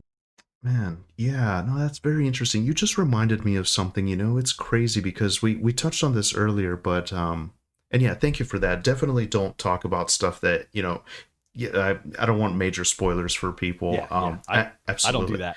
I don't Uh do spoilers. yeah, so like in EverQuest, and I hate to like keep bringing it up but it's my baseline, but there was a lot of stuff that was added later, and I'd love to get Sean's perspective on this someday.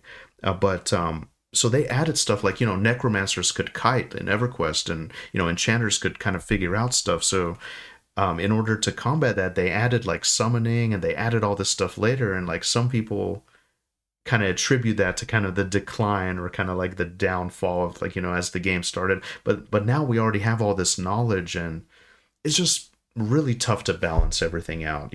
So that's Yeah. interesting. I actually didn't know that mobs could summon. That's Yeah, it's yeah. only a couple of them that can do it right now, but yeah, a couple of the raid mob. Yeah. um okay, so do you think, just from your perspective, do you think like MMO classes have basically been solved at this point? This is something I'm very interested in, and I ask everybody. Like, obviously, Monsters and Memories has brought back the support role, but in general, like, we used to have the Holy Trinity, now we have the support role. Do you think there's like fun and interesting things they could do? I know you mentioned there could possibly be talks of other classes being added later. Is there anything you'd like to see personally that's not just like, I think the easy answer is maybe you take something and you combine it with something else. Like we have the Inquisitor tank, for example. That's kind of Yeah. interesting. But is there anything you'd like to see that's kind of a fresh take on, I guess, the current sort of Holy Trinity plus support? Yeah, I mean, as far as like a role per se, I wouldn't say there's a new role. I can't think of one. There have been a few classes, excuse me, that some people have talked about, like a berserker class. People want to have a strong two-handed weapon user because we don't really have that in this game. You have all the knights use two-handed weapons quite a bit, but they're not just specializing in. It. So like take like a leather, like a Conan the Barbarian type of character. Yeah, that'd That be would just cool. be like a high DPS two-handed weapon, hits really hard. moves around the battlefield quickly, that kind of thing. That one would be a really fun class to add, I think, to this game. And it would be a little bit like the fighter, but just focused on two-handed weapon, less Yeah. of a tank, more of a DPS. I Yeah. think a lot of people would like to see. That'd be cool. Yeah. Yeah. But as far as like roles, I don't know. I don't know if there's any other type of role that you could have out there. There was one for Star Wars Galaxies. People were talking about it today in chat, actually. The dancer in Star Wars Galaxies, and they would sit in town and they would dance and buff people in town, and they would like to see that. And I think they could incorporate that to a bard pretty easily, where you have bards that are sitting in like the inn and they're playing songs or telling stories or something, and it gives people inspiration that are in the inn and maybe gives them a buff of some sort, Yeah. that's a long lasting buff, so then they can go out and adventure with that bonus. Yeah. Absolutely. I'm trying to think. I think we covered a good bit of it, unless you have anything else. Do you think modern MMOs have oversimplified classes to a certain Absolutely. extent? Yeah. Yeah, absolutely. I think they're making them too easy. Like the whole WoW thing where it's just one button macros and you do the max damage with it. Yeah. That's one thing about Monsters and Memories that I really like is they don't want you using those macros like in EverQuest you had where you could cast a spell, wait 5 seconds, sit down, stand up 10 seconds later, cast another, you could Yeah. have like this whole script in just one macro. I like that they didn't do that in Monsters and Memories. And you can only have like 5 lines, and you hit it, and it just does all 5 of those lines instantly. I Yeah. use a macro quite a bit because I just basically spam the same abilities on my fighter. I would like to see some more abilities on the fighter so I can do things rather than just spam that one macro. But yeah, like I don't know. There's a lot of things out there, a lot of cool ideas, and people have come up with so many things on Discord that I'm like that would be really cool if they can implement that. I'd love to see those. Yeah, one of my favorite things that I really like about you is those streams that you do where you go through the sections and kind of look through everything and kind of have a discussion. It's really interesting. It helps kind Yeah, of get me through my work day. I don't have time to chat so much, but it's just nice to kind of have it and vibe out. So yeah, definitely. There's a lot that they could do. That's like most like the class specific stuff I have. I'm just kind of interested. I kind of had wished that they dropped the news by the time we had this talk so I could get your perspective on all the that'd be awesome. the changes, but maybe we'll you mentioned maybe it should be like this week or maybe next week. It should be very soon. I'm Um hoping, yeah, um that's what they've said. yeah. So um and these are just some kind of general like kind of social design kind of old school MMO philosophy questions. Do you think that MMO players are actually ready for a slower, kind of more social, dangerous MMO again? Like, how do you feel about the balance of like friction? Is how much of it is actually rewarding? How much of it is actually kind of like not a nuisance or like like an inconvenience? But like, how do you feel about the balance there? As Oh far as man, like friction, it's something people talk about a lot. yeah, people were talking about that today as well, and I've hear it all the time with the friction in game, like with the weather and the darkness of the game and all that kind of stuff, and that adds friction to the game. Yeah, Um, I don't know if we're there yet. I feel I would like to see it. I love it. I think that some of it might be a little overdone, but at times, it's really nice to have because World of Warcraft has become more of an arcade MMO. I just feel like you can just pick it up, play it, do some stuff, and then jump off of it. It's just more arcadey to me these days. yeah, Um, that's a great way to where put it. yeah, and then you have like the sandstorms in Monsters and Memories. That comes in, and some people are just like, well, I'm going to camp out and wait this out or whatever. But other people try to play through it, and they kind of embrace it. Like, well, let's see what happens. I will say that there's some things that may happen on these events, like when a sandstorm happens, a rain happens, nighttime, daytime. Certain enemies might spawn during that, and they do in fact spawn in Monsters and Memories during these. So it might be worth you to go around and kind of explore areas and see things which is something that I really like about the game. You know, they're embracing that friction a little bit, which is great. So I know some people though that they don't like it. They don't, and it pushes them away. And I am kind of curious if that's going to be a positive or a negative for the game in the long term. You know, like you were saying, new players coming in, you know, they might literally just see that sandstorm, be like, nope, not doing it, and log out and never log back in. Just be like, I don't want to deal with that kind of gameplay. I want to sit down. I want to have fun, you know, and certain people find fun out of different things, you know, and are we going to have enough people to really love this game for what it is, or is it going to just be one of those, you know, people play it for a month or 2 months and then they kind of move on. I'm hoping they stick around. I really do. I think that I think the game's going to be good for long term. You know, with the devs, the way that they've talked about it, what their plans are, with the ideas that they have, it's just all about, can they implement them right? You know, the sandstorm it's in the game. Is it right? Is it too intense? Is it not intense enough? Hmm. Time will tell on that one. Yeah, no, I'm with you. I've experienced a few of them, and I'm with you. I heard you mentioning today. It'd be interesting if they maybe gave you more incentive to go and look, like maybe more experience or whatnot. Is there a timer? I've heard like some sandstorms last a little bit, and then some last like a very long time. Is there anything with that So, that you've noticed? they've changed it. They did a patch, but I think it was broken. But one of the recent patches, they've reduced the time down to, I think, 15 minutes, which would be 5 in-game hours. Yeah, I think it's 3 minutes per in-game hour, so it'd be 5 in-game hours. Although I experienced one after that patch that lasted a good 45 minutes, and I actually had a dev in the stream at the time, and I'm like, what's going on with this? And I think Trent came over actually and turned it off because it's like, yeah, it shouldn't be lasting for 45 minutes. I think they were supposed to only be about 15 minutes. And then there's a break. I don't know how long the break is. I think it's only supposed to last, or no sandstorm after a sandstorm for some amount of time. I don't know what that time is. So it's, you know, supposed to have a delay there. So you don't constantly have sandstorm after sandstorm. But yeah, they're not supposed to be longer, I think, than 15 minutes, Okay, which beautiful. is about right. You know, we had one today. We're fighting up in the giant area, and you can't see anything right in front of your face. I mean, you go around a corner and there could be literally a giant standing there that you did not see.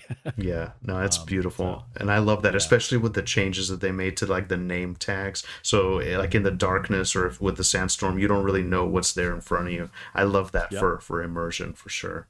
oh Um, yeah, Okay, beautiful. Man, thank you so much for your perspective on the classes and all that. How do you feel about mud commands? Have you interacted with the mud stuff? I'm kind of I like, have. I feel like it was before my time. I'm still getting used to it. I feel like I've learned to appreciate it more, you know, but in general, I've found myself very frustrated trying to do like some of the basic starter quests, like, hey, here's this item on the shelf, like look at it, take it, pull it, grab it, like just it's right there, give it to me. Yeah, You know. So you feel like you just want to click on it, right? You just feel like, just yes, give me that. yeah, exactly. um, that was one of the things. So when I first played Monsters and Memories, I was playing a fighter, and I had to do a mud command on a pillar. I could not for the life of me figure out how to do this mud command. The quest basically said get a frottage of, you know, whatever it was. And I was like, what the heck is a frottage? I didn't even know what it was. I was like, what is that? I literally had to Google it. So I Googled I figured it out, found out what it was, and I had to go over to this pillar. And then I'm like, okay, so how do I get this? You know, I was like, get frottage or whatever. Take frot. Like, what is this? And it's rub inscription, I believe, is what you actually have to type out. But you have to also be holding the piece of paper in your hand, and then also have a piece of charcoal in your inventory to actually get it. And it is frustrating. It's extremely frustrating.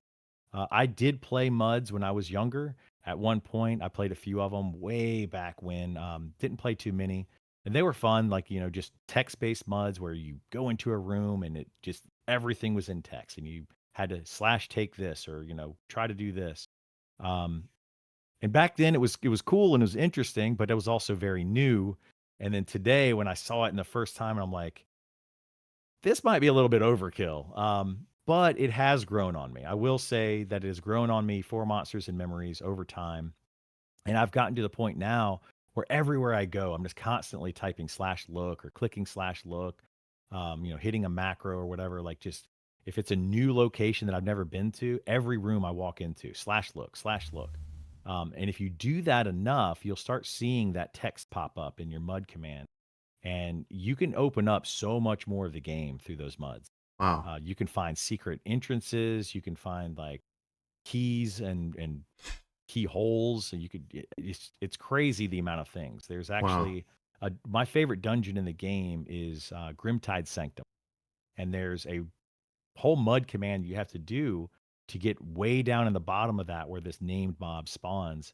I'm not going to, again, no spoilers for anybody, but definitely look out for some things in there. If you find this thing underwater, you'll know what I'm talking about when you get there. Wow. Um, Interesting. and you actually have to do mud commands to insert certain things into it and then open it up. And it's a lot of fun doing all. Do I you figured out a few quests. do you actually have to do mud commands to enter the dungeon or some of these dungeons, or is that just like further inside a mud It's command? further inside. Okay, Yeah, I for see. that particular dungeon, it's just to access a specific named in that dungeon. You actually have to collect Wow. items throughout the dungeon and then go to this one area, insert them, and then do some stuff to actually open it up to be able to get inside. So Wow. it's just to get further inside to unlock very unique things. Um, but yeah, like there's another place inside of that same dungeon you slash look, and it'll be like you can feel some wind, coming through or whatever a wall, and there's a hidden wall. There's a lot of hidden walls in the game, and the mud commands will Wow. hint you to where they are. That's Uh, awesome. yeah, there's one I think in Wormsbane. If you go in that one room in Wormsbane, I you think can I know take a about look. that one. Yeah. Yeah, there's actually two hidden walls in one room in Wormsbane, Oh. and a lot of people know about one of them, but they don't know about the second one. Oh man. So yeah, you got to look around and try them out. Like I said in the beginning, I hated it. I really did, and I don't use hate often, but I really despised the muds. I was like, this is awful. But it grew on me over time, and I found like this. There's a castle or not a castle, like a fallen tower in Vale of Zintar, and I walked into it. I did look, and it was like you see some rubble, and there's parchment sticking out of the rubble. And if you say, like inspect rubble, it'll be, tell you, oh, there's a parchment sticking out, blah, blah, blah, blah, whatever. And you can take the parchment. And I found this parchment really early on. And I'm like, what do I do with this? I finally now know what to do with it. It does actually do something. Again, no spoilers there, but stuff like that. It hints you to like the next step of something. And it's a lot of fun to try to figure that stuff out rather than just go into a room and you see something and you just click on it and you're like, okay, does that do anything? Does that not do anything? Most things in this game, I feel like, do something. If you have a mud command, it does something. You may not be able to figure out what it is, but it'll eventually lead somewhere or do something. Yeah. Man, that's really interesting. Wow. Thank you for that. Yeah, I'm with you. I didn't like it at first, but it really grew on me, and I'm kind of more interested in it's almost like another layer to the world. Definitely. It's like yeah, it's amazing. So, Yeah. okay, The cool. first time I really used it, I was in Wormsbane. I was in one of the early play tests, and I was like, "What is this mud command? This is ridiculous!" And I walked up and I to a room and I clicked on it and it said, "You see a crack in the wall." And I'm like, "Yeah, I know I see a crack in the because I can see it." I was like, "Why are you putting that in a mud command?" It was just to me, it was just like I don't understand these mud commands at all. But later on, I feel like okay, you see a crack in the wall. What can I do with that crack? Try a different mud command, and you might be able to like reach into the crack. Grab something out, inspect the crack, whatever, and it might lead to something more. And oftentimes it does. I encourage anyone to really use those and try it out. It opens the game up more than you think. Very cool. Very cool. Yeah. Um, so Only if you have time. I'd like to just kind of ask you about kind of the broader sort of indie MMO space and maybe get your thoughts on some other projects like Edrulan Online Adventures or Pantheon or Scars of Honor, if those are on your radar. But whenever you when you zoom out kind of beyond Monsters and Memories, how do you feel about the indie sort of MMO space in general right now? Do you think we're kind of in this sort of revival or kind of golden age, as I like to call it, or do you think people are just kind of getting ahead of themselves? What do you think there? I think we are in kind of a revival of it. We're bringing back, something that we've lost. It's kind of like Mario. I look at it that way. We played Mario 2D for a long time, and then they decided in Mario 64 it's gonna be 3D, and then they made a few Mario games 3D, and it's like it's nice to go back to the roots and get that 2D Mario again. Same thing with like a Metroid. I loved Metroid as a kid, played the 2D Metroids, and then I got into the Metroid Prime, and it was all 3D, and I'm like first person. Like, I don't know if I like this. And they came back with the Metroid Dread, and I was like, this is exactly what I missed out of Metroid. So I think that I think we are kind of in that revival phase of bringing back those MMO, the old school MMOs. As far as like a Drooling Online, I think it looks very charming. I think they have a lot going for them. I personally haven't played it yet. I've been debating if I want to get into it.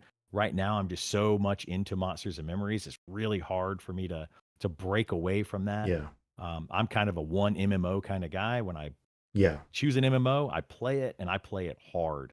yeah, Um, and I can play, some other games here and there, but one MMO at a time is enough for me.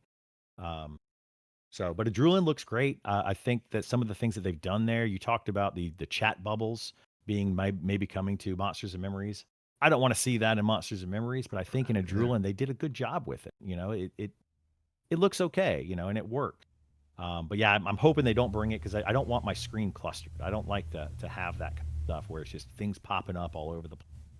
I like to be able to turn the screen completely off if I can, have no UI. If I could play the game with no UI, I absolutely would. Um, so, minimalistic for sure for me.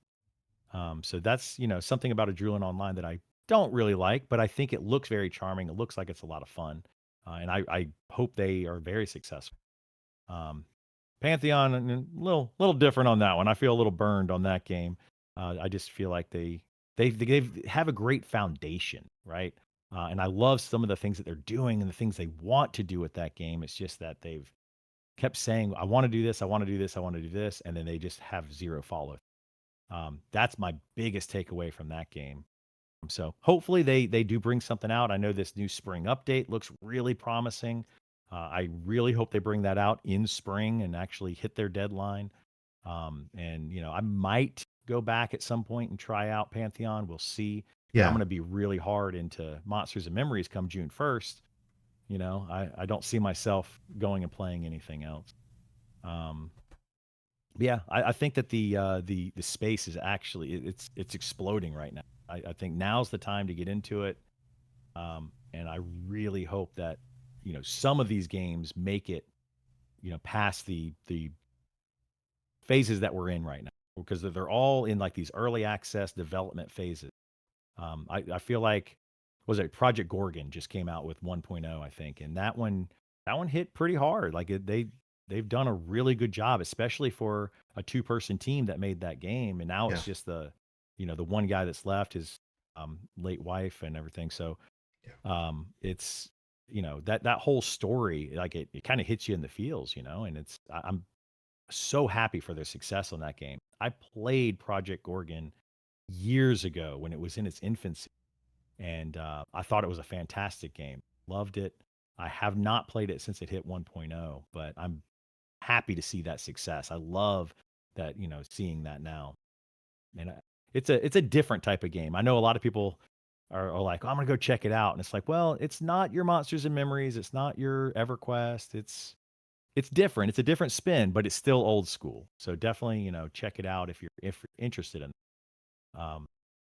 But yeah, I'm really excited to see all this stuff come back. I think we can have something amazing come out of it. No, that's awesome. Thank you so much for your perspective. That's Yeah. great. And I'm just kind of curious here. And it's great because all these projects can kind of coexist. And I find myself like when I play like Pantheon, for example, people say, well, I mean, I don't really like Monsters and Memories or EverQuest or whatever. Like, this is just kind of what I like. I'm all in this. And same thing for Adrenaline. There's people that play Adrenaline that are like, I don't really like Monsters and Memories. I kind of like this, but it's beautiful because they can all kind of coexist. It's slightly Mhm. different games for different people, and it's like these fun little sort of communities. But as someone who you've played a lot of Pantheon, do you think that Monsters and Memories can kind of learn anything from Pantheon, whether that's positive or kind of like cautionary? Because I'm with you, like I love Pantheon, I want them to succeed, but just my personal opinion, and I have a lot of buddies that play, but like I just feel like it needs more time to cook, and I feel like they need to focus on content. Like this is just my personal opinion. Instead of just like doing all these rebalances and stuff all the time, just like flesh out the world, like get the city in, do more zones, like whatever. It's just kind of how I think. But do you think Monsters and Memories can kind of learn something from I Pantheon? do. I do. I'm the same way with you. You know, same thought process you have. Pantheon needs more content. Um, so I feel like one thing that Monsters and Memories though could take away from Pantheon is their idea for their classes. Just like we've kind of talked about this several times today, is that there's a lot of just copy and paste in Monsters and Memories from EverQuest, whereas Pantheon kind of took those classes and was like, let's do something different with them. And I would love to see Monsters and Memories kind of lean into that more. That's one thing that I loved about it. Another thing is the combat style, and people are going to agree or disagree. You know, Pantheon is more action-based combat. It's kind of going that WoW direction. It's going to be faster. It's going to be more about moving around, the combos with other classes. Some people are going to love that. So that's to your point of some people are going to prefer one over the other. I love Pantheon. I don't like Monsters and Memories, or I love Adrenaline. I don't like this other game. Um, I do think they can all coexist because of what you were saying. They feel different, although they are old school MMOs, but they still feel and play very, very differently. So I think you're going to find a home in one of these. Maybe there's a new one that'll pop up that we don't even know about, and I think people can definitely find a home in there. So I I hope that Pantheon. I wish that Pantheon would take some things away from Monsters and Memories, like deadlines, that they're just not hitting their deadline very often. Getting that content out because I think Monsters and Memories has that content side of things, but then Monsters Memories needs to go over to the Pantheon and be like, maybe we should take some of their lead on the classes and that. And like right now, like you were saying, Pantheon is just all about class balance. I think Monsters Memories now needs to start focusing on that with their early access coming out. That class balance is all over the place. I would love to see them really focus in on. Nice. Awesome. And then, so we're kind of almost to the end of it here, so I really Okay. appreciate you. Yeah. So as we sort of move towards early access, you did mention, I was going to ask, like, what is your personal plans with Monsters and Memories? Or you mentioned you're gonna start with your group, kind of push for raid content, that kind of a thing. Only if you want to talk about it, but my plan is I'm not really going in with a static group. I have a few friends, but my idea is just to get out of the city, maybe zone over into like the next zone, whether that's Sun Greed or Shaded Dunes, and maybe try to get like a crocodile group maybe the first day, or just basically just try to get away from the lag and get, 4, 5, 6 levels, just kind of push out, just get out of the city, and then maybe like Yeah. super early in the morning when no one's on, then I can maybe do my class quest or do some stuff around town. But I think I'm just going to try to hit the ground running. I don't know, I haven't seen much of the game as you, but do you have generally like a path, like a sort of leveling path forward, or is that kind of more kind of secret within your group? What's your kind of strategy going into it, if only if you feel like sharing? Yeah, yeah. I mean, we don't have a lot of secrets. I'm pretty much an open book. Like, I don't want to spoil anything for the game, so I try to keep spoilers low. But I'm not a gatekeeper. I don't want to prevent people and be like, oh, I know this secret spot, that you can go level at that I don't want to tell anybody. I'm going to tell you where all the leveling spots are because hey, first come first serve kind of thing. Our group is planning on doing exactly that, going out and leveling as quickly as possible. And pushing a good 24 hours that first day, going all night and trying to get ahead of the curve. And if you can get ahead of the curve, then, you can stay ahead of the curve. We're not trying to be world first or anything like that. But we do want to be ahead of the curve so we don't have to worry about competing with the masses that are going to be going through. Because as it's going to be hard, and those newbie yards can be really tough to find mobs. I Yeah. recommend anybody that's playing the game for the first time, if you want to log in day one, don't fight in Nightheart. Go one zone over, get a buddy, get a couple buddies, um, and try to fight the mobs right over the zone line, like you were saying in Shaded Dunes or Sungreet Strands. Those might be excuse me, level 2 or 3 or 5 or something, but if you have a group of people that are level 1, you should be able to take out those level 2 and 3, spiders and all of that that's over there. Get to like level 3 or 4, you can start taking out the Ashira that's in the area, and get those Ashira camps. That's probably what we're gonna do.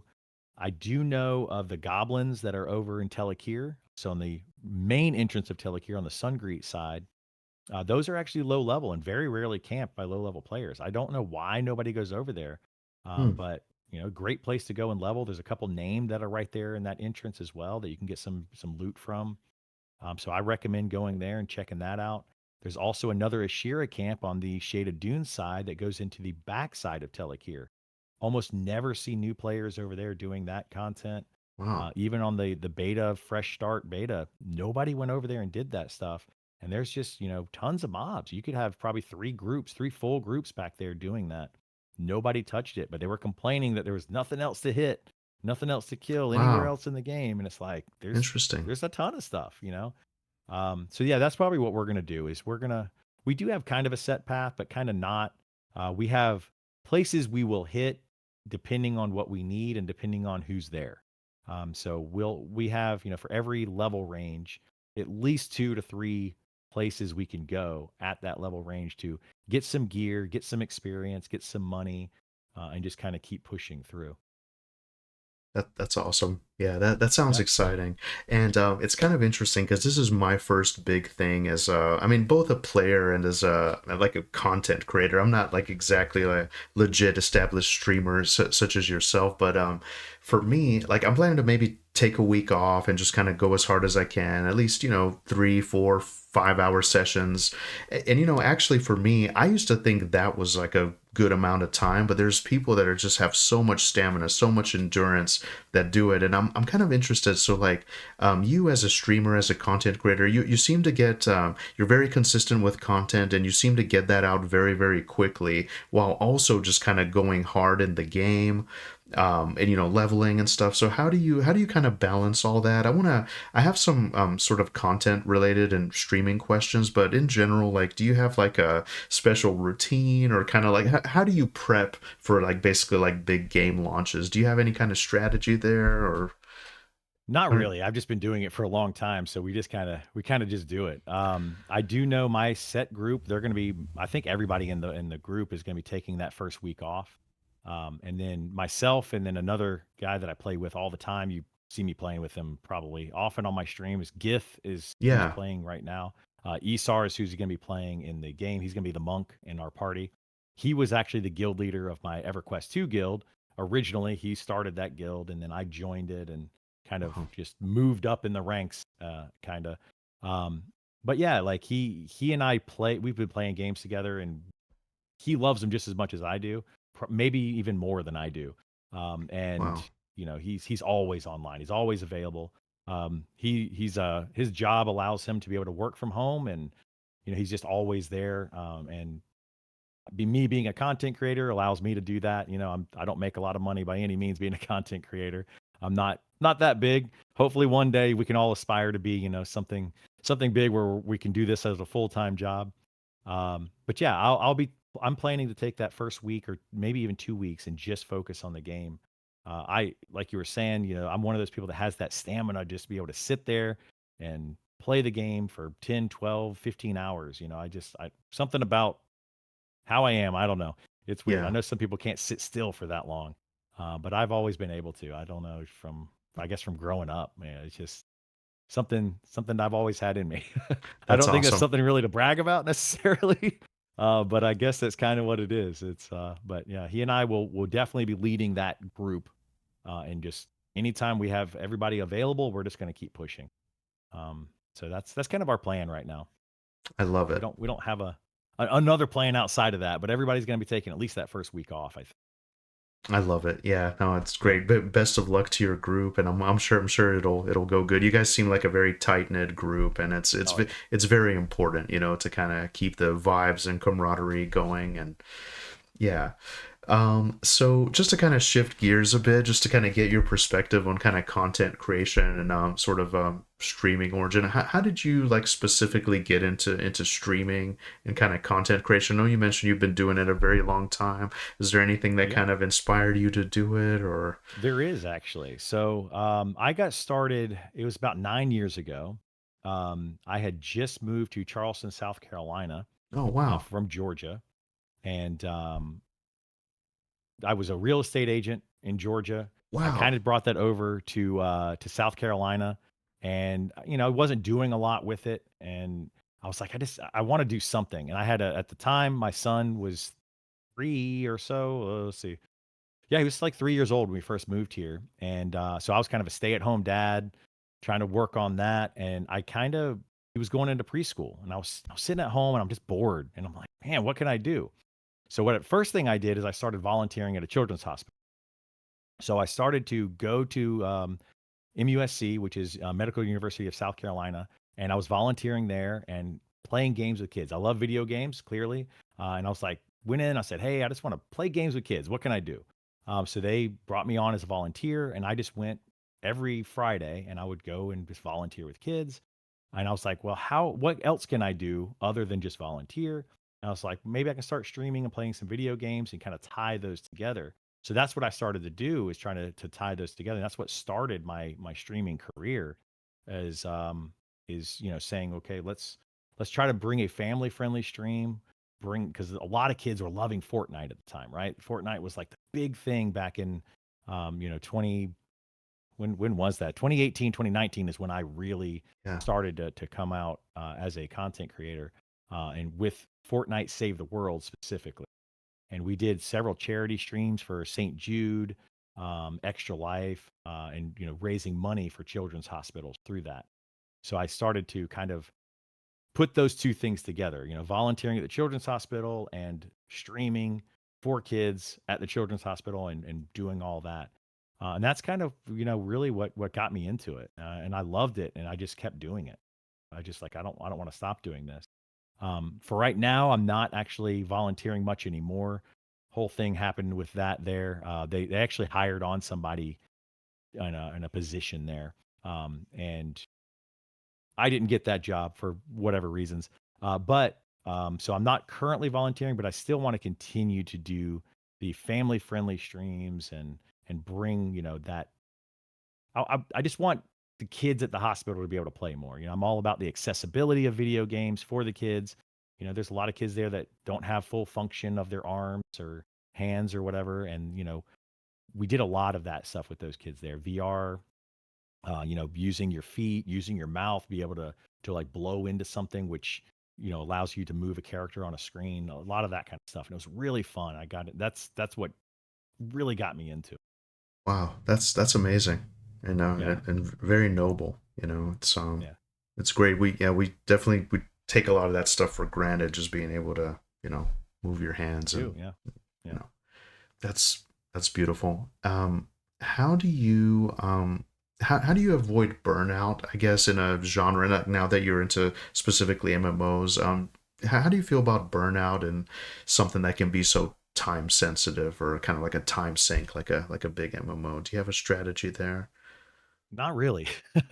uh, I've never really burned out on a game. Like, I keep playing them and playing them and playing them. I get upset. Like, I mean, obviously Pantheon is one that I didn't really get burnt out on. I just got tired of the things that were happening with Pantheon. But I don't know. I don't know what it is with that. As long as I have people to play with, like friends and stuff, like especially with like an MMO, I'll log in every day. It's just something that I really enjoy doing. I love chatting with my friends and hanging out.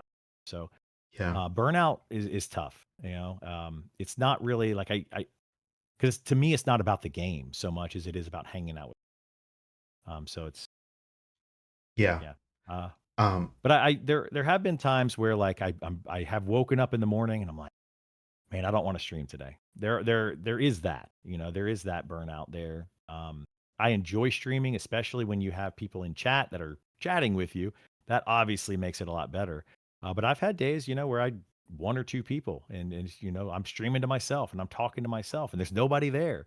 oh man. Those can be rough, they can be rough days. Yeah, Um, you don't know what that. I mean, yes, you do know, but I was gonna say you don't know how many nights I've had like that where I'm just yeah. like, oh man, this is rough, and Yeah, it is. It is. So, yeah, it's as a new content creator, I know exactly how it is because luckily I started out. My very first thing that I did is I was streaming on my PlayStation 4, and just playing random games, but I was streaming it through my PC, right? And my PC could barely run any video games, but my PlayStation 4 could run them, but it could run, OBS software. So I was like, let's set this up. And I was just playing random games, had no idea what I was doing, didn't care if anybody was watching. And I was just having fun. And nobody watched any of those streams. But I did play a game called Until Dawn. It's a horror game. And I played that and I uploaded. That was my very first upload to YouTube many years ago. Probably like 12 years ago now. I don't even remember. And I put it up there and then I forgot about it. Completely forgot about it. I started doing something else. I didn't even continue streaming. I wasn't doing anything. I had thousands of views on that. Didn't even know. I had no clue. And I yeah, went back later and I'm like, people were literally like commenting and watching my playthrough of Until Dawn. It's like, had I known that, I would have streamed another game and played it, and uploaded more. And I probably could have done a lot better with my streaming career had I known that was actually happening. I think it was right around the time that my son was born though. And I was really invested, trying to raise a baby, and that's tough to do. That's yeah, something I kind of wanted to say a minute ago, and I just kind of lost train of thought. But playing these games is very time consuming. Streaming is very time consuming, and it can take away from your real life quite quickly. And it can hurt your relationships with friends, family. It can hurt yourself. And that's something I want to say to a lot of people is make sure that you're taking care of yourself, taking care of your friends and family. They're the ones that are going to be there. The game it's going to come and go, but those friendships, But you could also meet some friends in the game. These friends that I've met, I can call on them anytime and be like, "Hey, I need something," and they're going to be there for me whether we're playing games or not. So you can definitely meet people through that, and you can make some great friendships. But make sure you nurture those rather than the game itself. Um, so I do want to say that because I've struggled with that in the past, and I think every content creator, you as a content creator, you have to be on all the time. You always have to be available. You always have to be looking at the next thing, and when you turn on that camera, you got to be in a good mood, and it's exactly, hard for us to exactly. do. Yeah, I don't think people realize how challenging that is. yeah, To keep a smile on your face and keep going. yeah. That's hard. Man, absolutely. That is so beautiful, and that's something yeah, I'm absolutely with you. And yeah, to be honest with you, there's times where I'm like, I'm gonna be 39 years old this summer, and I'm just thinking to myself, man, I'm just like this guy. I'm playing this game, like, well, what am I doing with my life, Yeah. and it's really interesting because yeah, I work, I kind of sit in front of a computer, and then when I get home, I sit in front of a computer, and yeah, it's like I gotta go touch grass sometimes. It's tough to find that balance. So I feel like that's something that was gonna be my next question is what is harder about sort of content creation and streaming than people realize, and it's true because yeah, you do have to be on. You do have to kind of. I mean, for me personally, I like to engage with the chat. I like to read every question, and I'm kind of getting to a point. I don't have like mega high viewership or anything, but it is kind of tricky to keep up with it sometimes, and so do you yeah you appreciate it as it's very hard it's harder than people realize you know Sure. Yeah, it um, really is. I have a lot of people in my real life, outside of gaming and outside of streaming that have said that to me, like, "Oh, you just play video games all day?" They don't understand it. But when I sit down, I'm like, "Well, how many Zoom calls did you have today for work?" And they're like, "Oh, I had 2 Zoom calls. They were an hour each." And they're like, "Oh, they were awful." I'm like, "Well, think about if you had a Zoom call for 8 hours. It didn't end." Yeah. And they're like, "I would hate that." And I'm like, "Yeah, that's me. That's what I do every single day is it's just an 8-hour long Zoom call, where you're constantly having to answer questions and, you have to enjoy it. If you don't enjoy it, I don't know how people can do it. And like you were saying, reading chat, trying to keep up with it. I'm the same way as you. There's a lot of bigger content creators that just don't even read chat anymore. They just play the game, they do what they're doing, they talk about whatever. They might glance at chat once an hour. But I'm the type of person I want to read everything that people say. Sometimes I probably shouldn't, because sometimes it's just like, okay, I don't agree with that, and we get on this whole other topic. But I think that interaction with the content creator and the stream, and then all those people in the stream all interacting with each other, it makes the content more fun and more engaging for everyone. And that's the reason I do it. I like the smaller streams more so than I like the bigger. I've had 1,000 people in my stream before. And that was nerve wracking, and I couldn't keep up with anything, and I just had to play the game and just be like, I don't know what's going on. I'm just going to ignore that. Yeah. But then I've also had streams with 2 or 3 people, and we're just holding a conversation, just having a good time.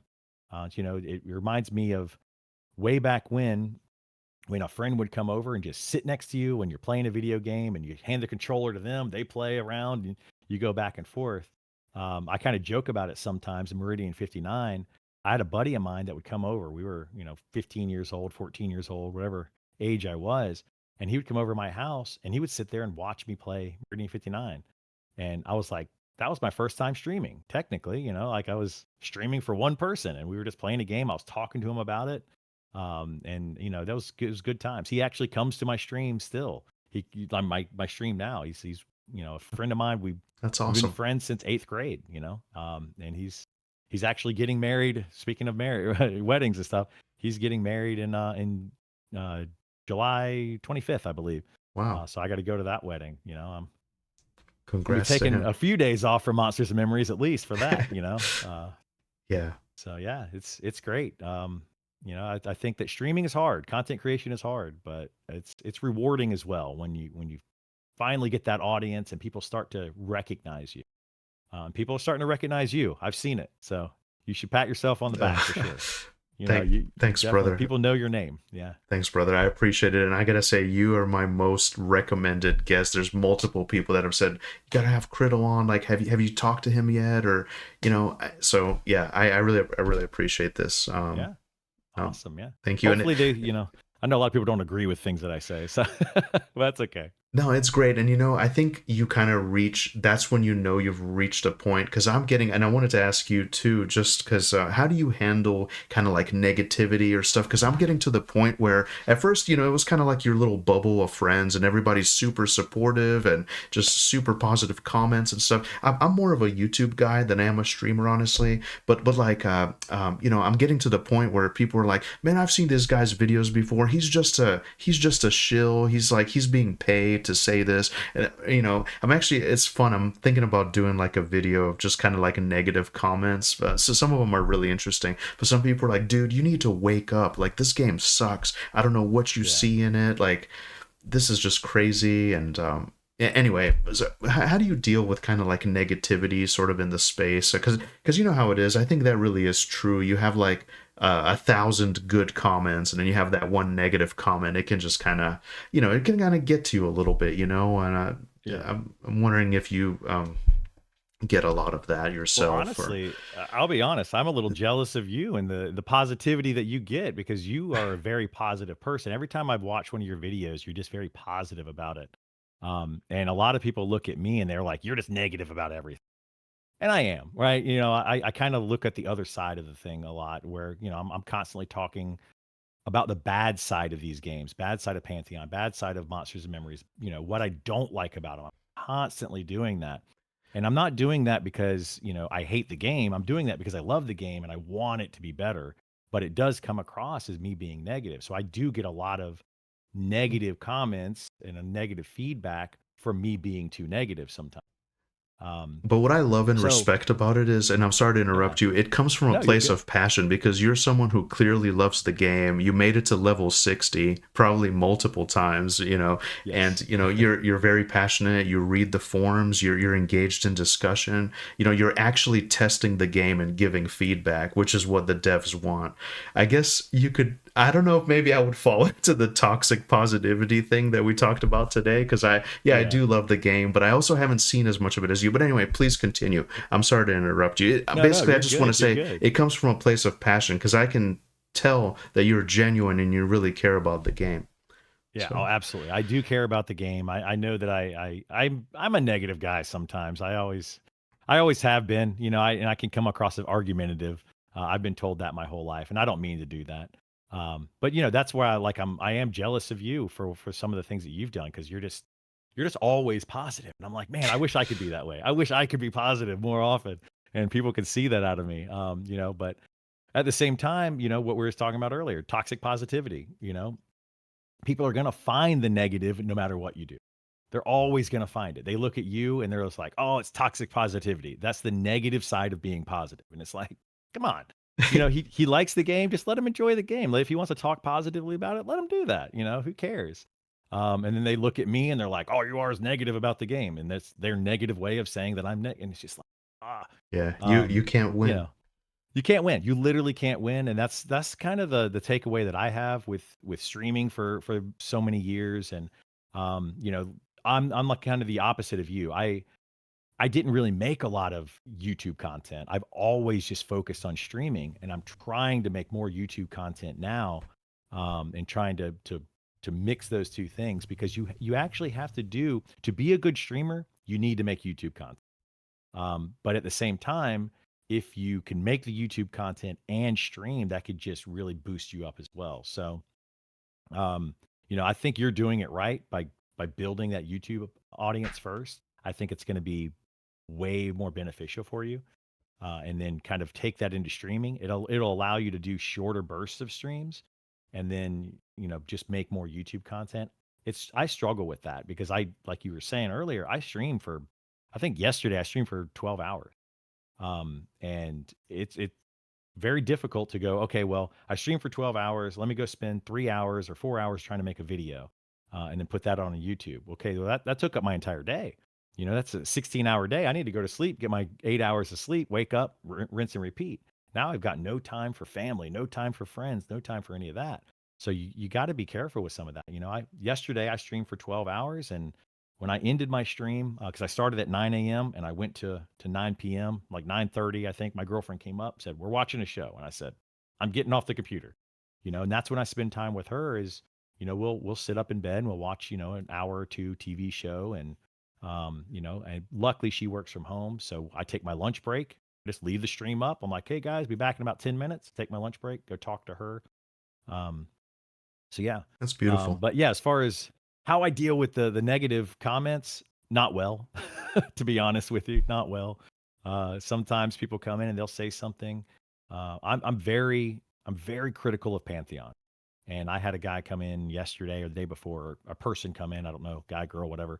But a person come in and was like, what is your opinion on Pantheon versus Monster Memories? I gave my opinion and they instantly were like, well, you're wrong. Pantheon's better. And I'm like, you asked my opinion on my stream, like, and it kind of, I get a little annoyed by it, and I probably shouldn't. I probably should just be like, whatever, and just move on. So that's what I recommend to people. Kind of like a do as I say, do not as I do kind of thing in this situation. I definitely get triggered a little too easily sometimes, and I'm working on it. I've always been working on it, but yeah, that's all I can say.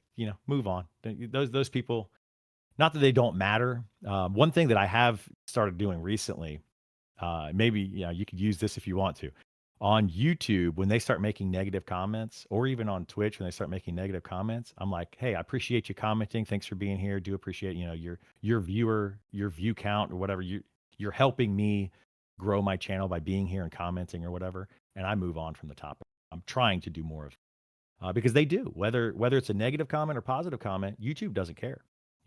They give you a Yeah. thumbs up or thumbs down. YouTube doesn't care. It's interacting with that content. That's all they care about for the algorithm.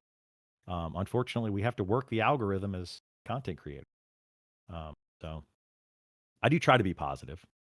Kind of hard to do though, No, very as interesting. you've noticed. I absolutely love it. Thank you for your perspective. Believe it or not, I can be kind of not negative, but I'm kind of a cynical guy myself sometimes. But Yeah. it all comes from a place of passion, I suppose. But Hmm. I really appreciate that. Thank you.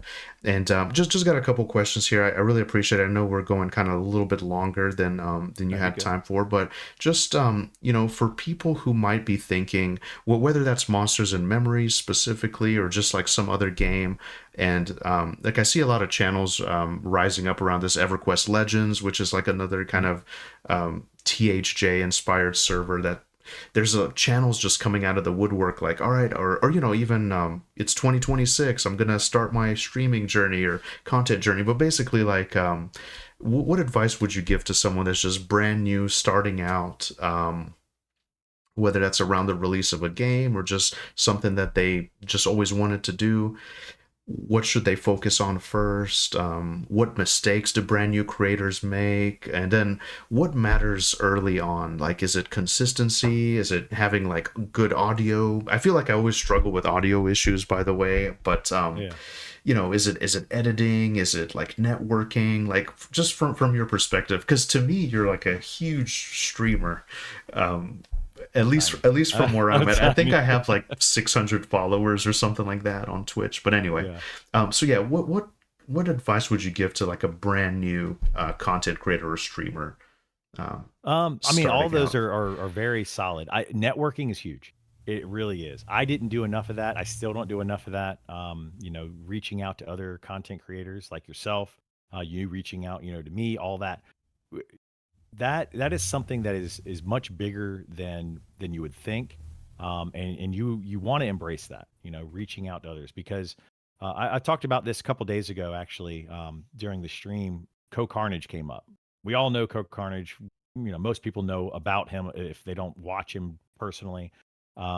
He's one of those content creators that can make you a content creator because he's so big. If he raids you, it's just like, yeah, you've made it because he's somebody big has noticed you. There's several content creators out there that can literally make another one, and they just create them as they go. So it's if you befriend these people and you all work together as a team, that's how you grow. The way that I was able to grow originally through Fortnite Save the World was we had a very tight knit Save the World community. We had like 6 or 7 of us that streamed every day. We had set times that we streamed. We all rated each other. We all talked about each other. We all played with each other, and it helped all of us to grow. Of course, Save the World now is kind of a dying game. It kind of went into the battle royale side of things. So Fortnite is still there, but the Save the World portion of it, not really streamed as much. And as we all kind of went out, some of those channels kept going, some of those channels went away, but we all made it together. I know of at least 5 different channels that all got partner within the same like 6-month period, and it was all because we were helping each other out and rating each other and boosting each other up. Um, so I think networking is probably the biggest one. Back then, this 8 years ago or whatever, audio, yeah, it's a big deal. You don't want to have like a lot of noise going on in the background. People don't like that, but you don't necessarily need to have the best equipment.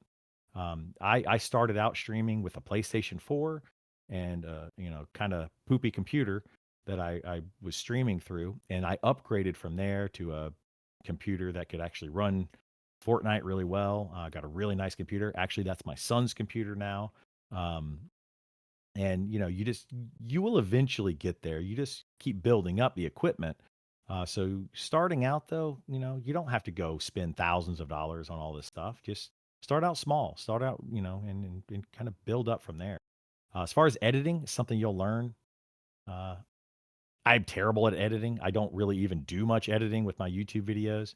I try to avoid it as much as possible. I just don't have time for it. I'm streaming, like I said, 12 hours. I don't have time to go back and edit something for 4 or 5 hours, but to put up a 10-minute video.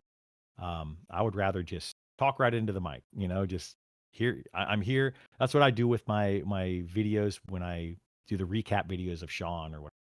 I just I just talk. I have bullet points in front of me, and I just go down those bullet points and I say, this is what was talked about at certain times. Here's my perspective on it if I want to give my perspective or whatever. I prefer those kind of videos, but I know some people want to have very edited, perfect timed, all that kind of stuff, and that's not me. That's not what they're going to get out of my channel. I can promise you that. Your videos are much more better than mine as far as editing are concerned. That's what I love watching. Some of your stuff. That's what I would say. Don't spend the time spending all the money doing all that. Just networking and put something out. It's get the content out there because you could sit there all day trying to edit something and just be, oh, this is terrible. This is terrible. That's how I am. Just all the time. This isn't going to be good enough. Nobody's going to watch it. I don't want to put it out. Just put something out. People will either like it or they won't like it, but you'll learn from it. And that's what I say. Another thing about Co Carnage, because I brought that up, he has always said something. People used to go to him and say it's luck. He got it from luck. Yeah, there is luck. There's luck involved in content creation, but the way that a lot of people spin it, Co Carnage is one of them, but people in business world have spun it for generations. Is when opportunity meets preparedness is the thing. So when you get rated that first time, when somebody comes in and you've networked and somebody reaches out to you, be prepared, do it. Just get out there and do your best with it, and you know, see what happens. If you're not prepared and you don't try, you'll never succeed. Um, yeah. Man, Hopefully that that makes is sense. that is Did I explain beautiful. that? I love that so much. Thank you. That's Yeah. amazing.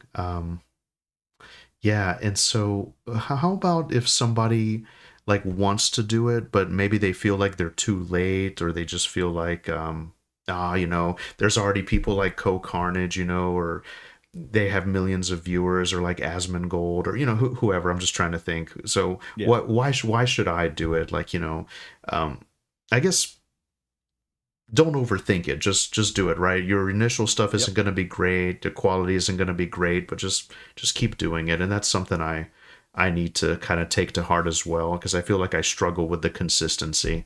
Right now I've nailed it down to maybe 2 nights a week. Because yeah, my partner, she's not really into like video games and kind of like the online world. So it's kind of tough Yeah. to Mine find to mine find makes that. fun of me for it. Yeah, it's She it's loves video games. She plays Genshin Impact and Zelda, oh but she nice. picks on me about the streaming stuff. She's like, I don't understand. That makes no sense. But But it's she supports it.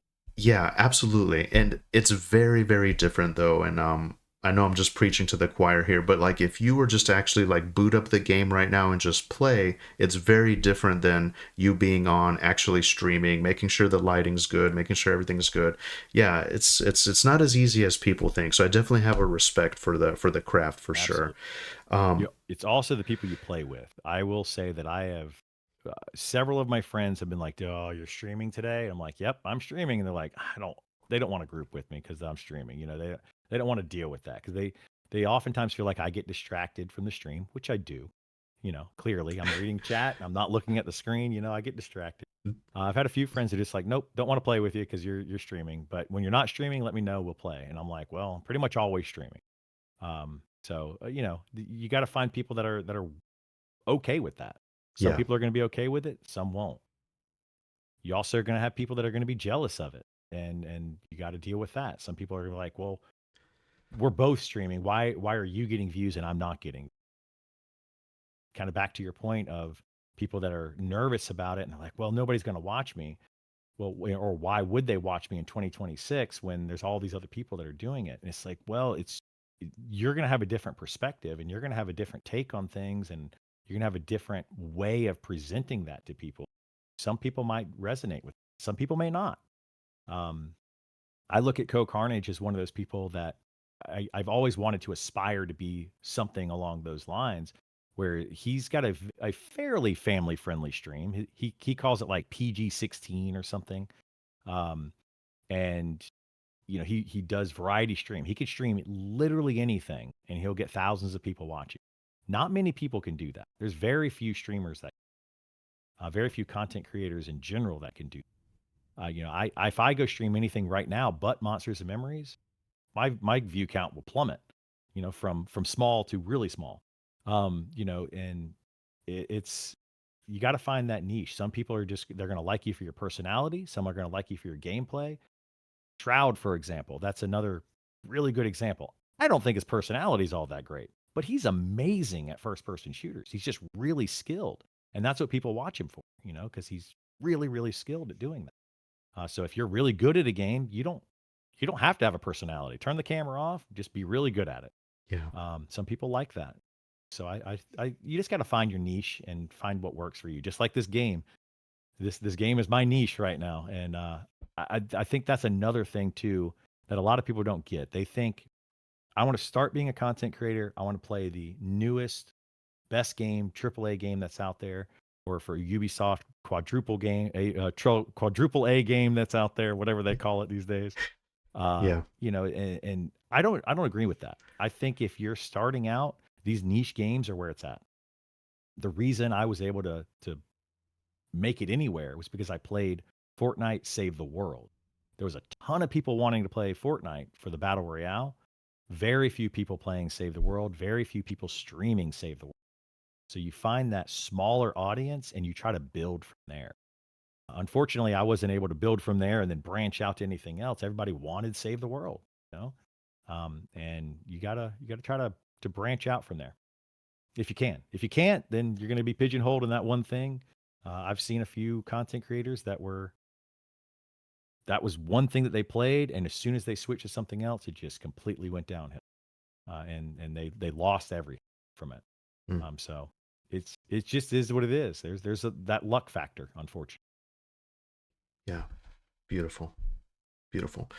And so just to kind of close out here and kind of a little bit of the future, do you have what are your goals, I guess, kind of going forward as a content creator? Are there any kind of milestones? Yeah, what I really like about you, just kind of from the outside looking in, you've positioned yourself as a almost like an authority on like the latest news, any kind of like current events, like the Sean has a stream that's, or Nick even had a 10-hour plus stream, and you're able to cover it, summarize it really quickly, and also just basically like news, current events with the game, and then also just kind of pushing those limits of just getting to 60 and doing all the stuff. But do you have any kind of goals, I guess, as a creator over Uh, time going into my the only future? goal goes back to the kids, trying to make a kid friendly or family friendly is what I like to call it, because I like to bring people together through games.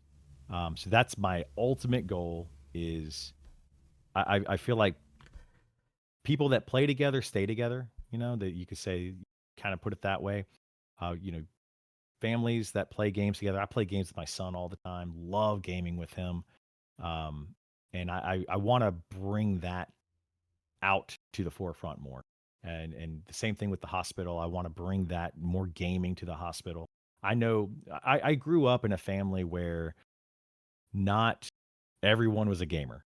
In fact, nobody in my family was really a gamer. I was the only one. And, my sister was the popular cheerleader, and, my parents didn't play video games. And, I was kind of the odd one out. But I feel like, if you can bring that to find something in common with people, you can build a better relationship. And that happened with me. Eventually, it got to that point. My stepdad passed just a few weeks ago. Actually, I was Mm. in Florida visiting my mom, but I remember the first time he sat down with me and started playing video games. He didn't play them. He watched me play Final Fantasy One on the Nintendo, and that was the first time he and I really connected, and that was something special to me. I'm like, and years later, I got him into Diablo 2, and he became this big Diablo 2 player and Diablo 3 player. He loved the game, and that was a game that, we played together and we had a lot of fun with. And it was something we could talk about, and we finally hit that point where he was no longer just a stepdad, but he was a father figure. Not to disregard anything from my actual dad, but that was when I was like, okay, he's more than just this guy that lives here. We're we have a connection now. And I feel like gaming can bring people together, just in general, it can bring people together. So that's my ultimate goal, is to show people that you can come together through gaming, and it can be a positive space, family friendly space where everybody can sit down. And that's something about Monsters and Memories. Another thing that I really love. I love seeing the people in Discord that are like, I I saw my parents playing Monsters of or playing EverQuest when I was a kid. I want to get into it. I'm going to try to get my parents back into gaming again because they stopped gaming. Maybe we can all play together. I want to get my kids involved into it. It's one of those games where any age can play. It's not a M-rated game. It's not a crazy action game with hard like skill cap or anything like that. Anybody can get into this game and play it. I mean, invite all your friends, invite your family, get everybody to play it. Maybe they'll finally see that side of you and be like, "Okay, this makes sense. I get it." Maybe they won't, but hopefully that's the idea anyway. That's the whole idea of my stream, is to bring people together through games. And that's beautiful. I love it. Thank you so much. Yep. And then finally, just kind of outside of games and content creation, what makes you happy in life? What gives you joy? Uh, Animals. To be honest, I love animals. I've got a puppy. Well, not a puppy. She's How old is Cleo? She's like 11 or 12 now. She's getting older. But I've always loved animals. That I wake up. I actually wake up every morning and I scroll through Facebook. I do the doom scrolling that everybody does. Yeah. But I always click on every single puppy or dog video that I see. I don't care if it's AI generated or real. It doesn't matter. I click on them. So my feed is always filled with animal video. That's just something that just makes me happy. I don't know what it is about that, but that makes me happy. And then just spending time with family, friends, and that kind of stuff. I've got tomorrow night my son's band that I'm going to. He made all county band, so we're really excited about that. Girlfriend's daughter has something that she's doing with school. Unfortunately, we can't go to both of them, so I got to pick and choose. But we do have this weekend, all the family stuff. She's into volleyball, so we're going to have a volleyball game on Saturday, and so that's what brings me joy. Is just being around friends and family and hanging out. Hopefully, helping others, younger generation, grow up to be exactly what they want to be, whatever it may be. I don't want to say this in a negative way, so hopefully it doesn't come off that way. But I wasn't supported as being a gamer as a kid, and I wish that I was, because then maybe I would have started content creation and started doing this at an earlier age. And so I want to make sure that I support my kids to do whatever it is they want to do. Not that my parents didn't support me with it. That's where I don't want to come off as negative. They supported anything that I wanted to do. They didn't mind that I played video games, but they didn't understand what it could become. And I don't understand necessarily what some of these kids are doing today. Doesn't make any sense to me, but maybe it could become something, and it's something they absolutely love. And I'm going to support them and however I can to make sure that they're happy with wherever they end up. That's So beautiful. I love it. Man, thank you so much. I think we got it. Yeah, I think we got yeah, it all in one take. good.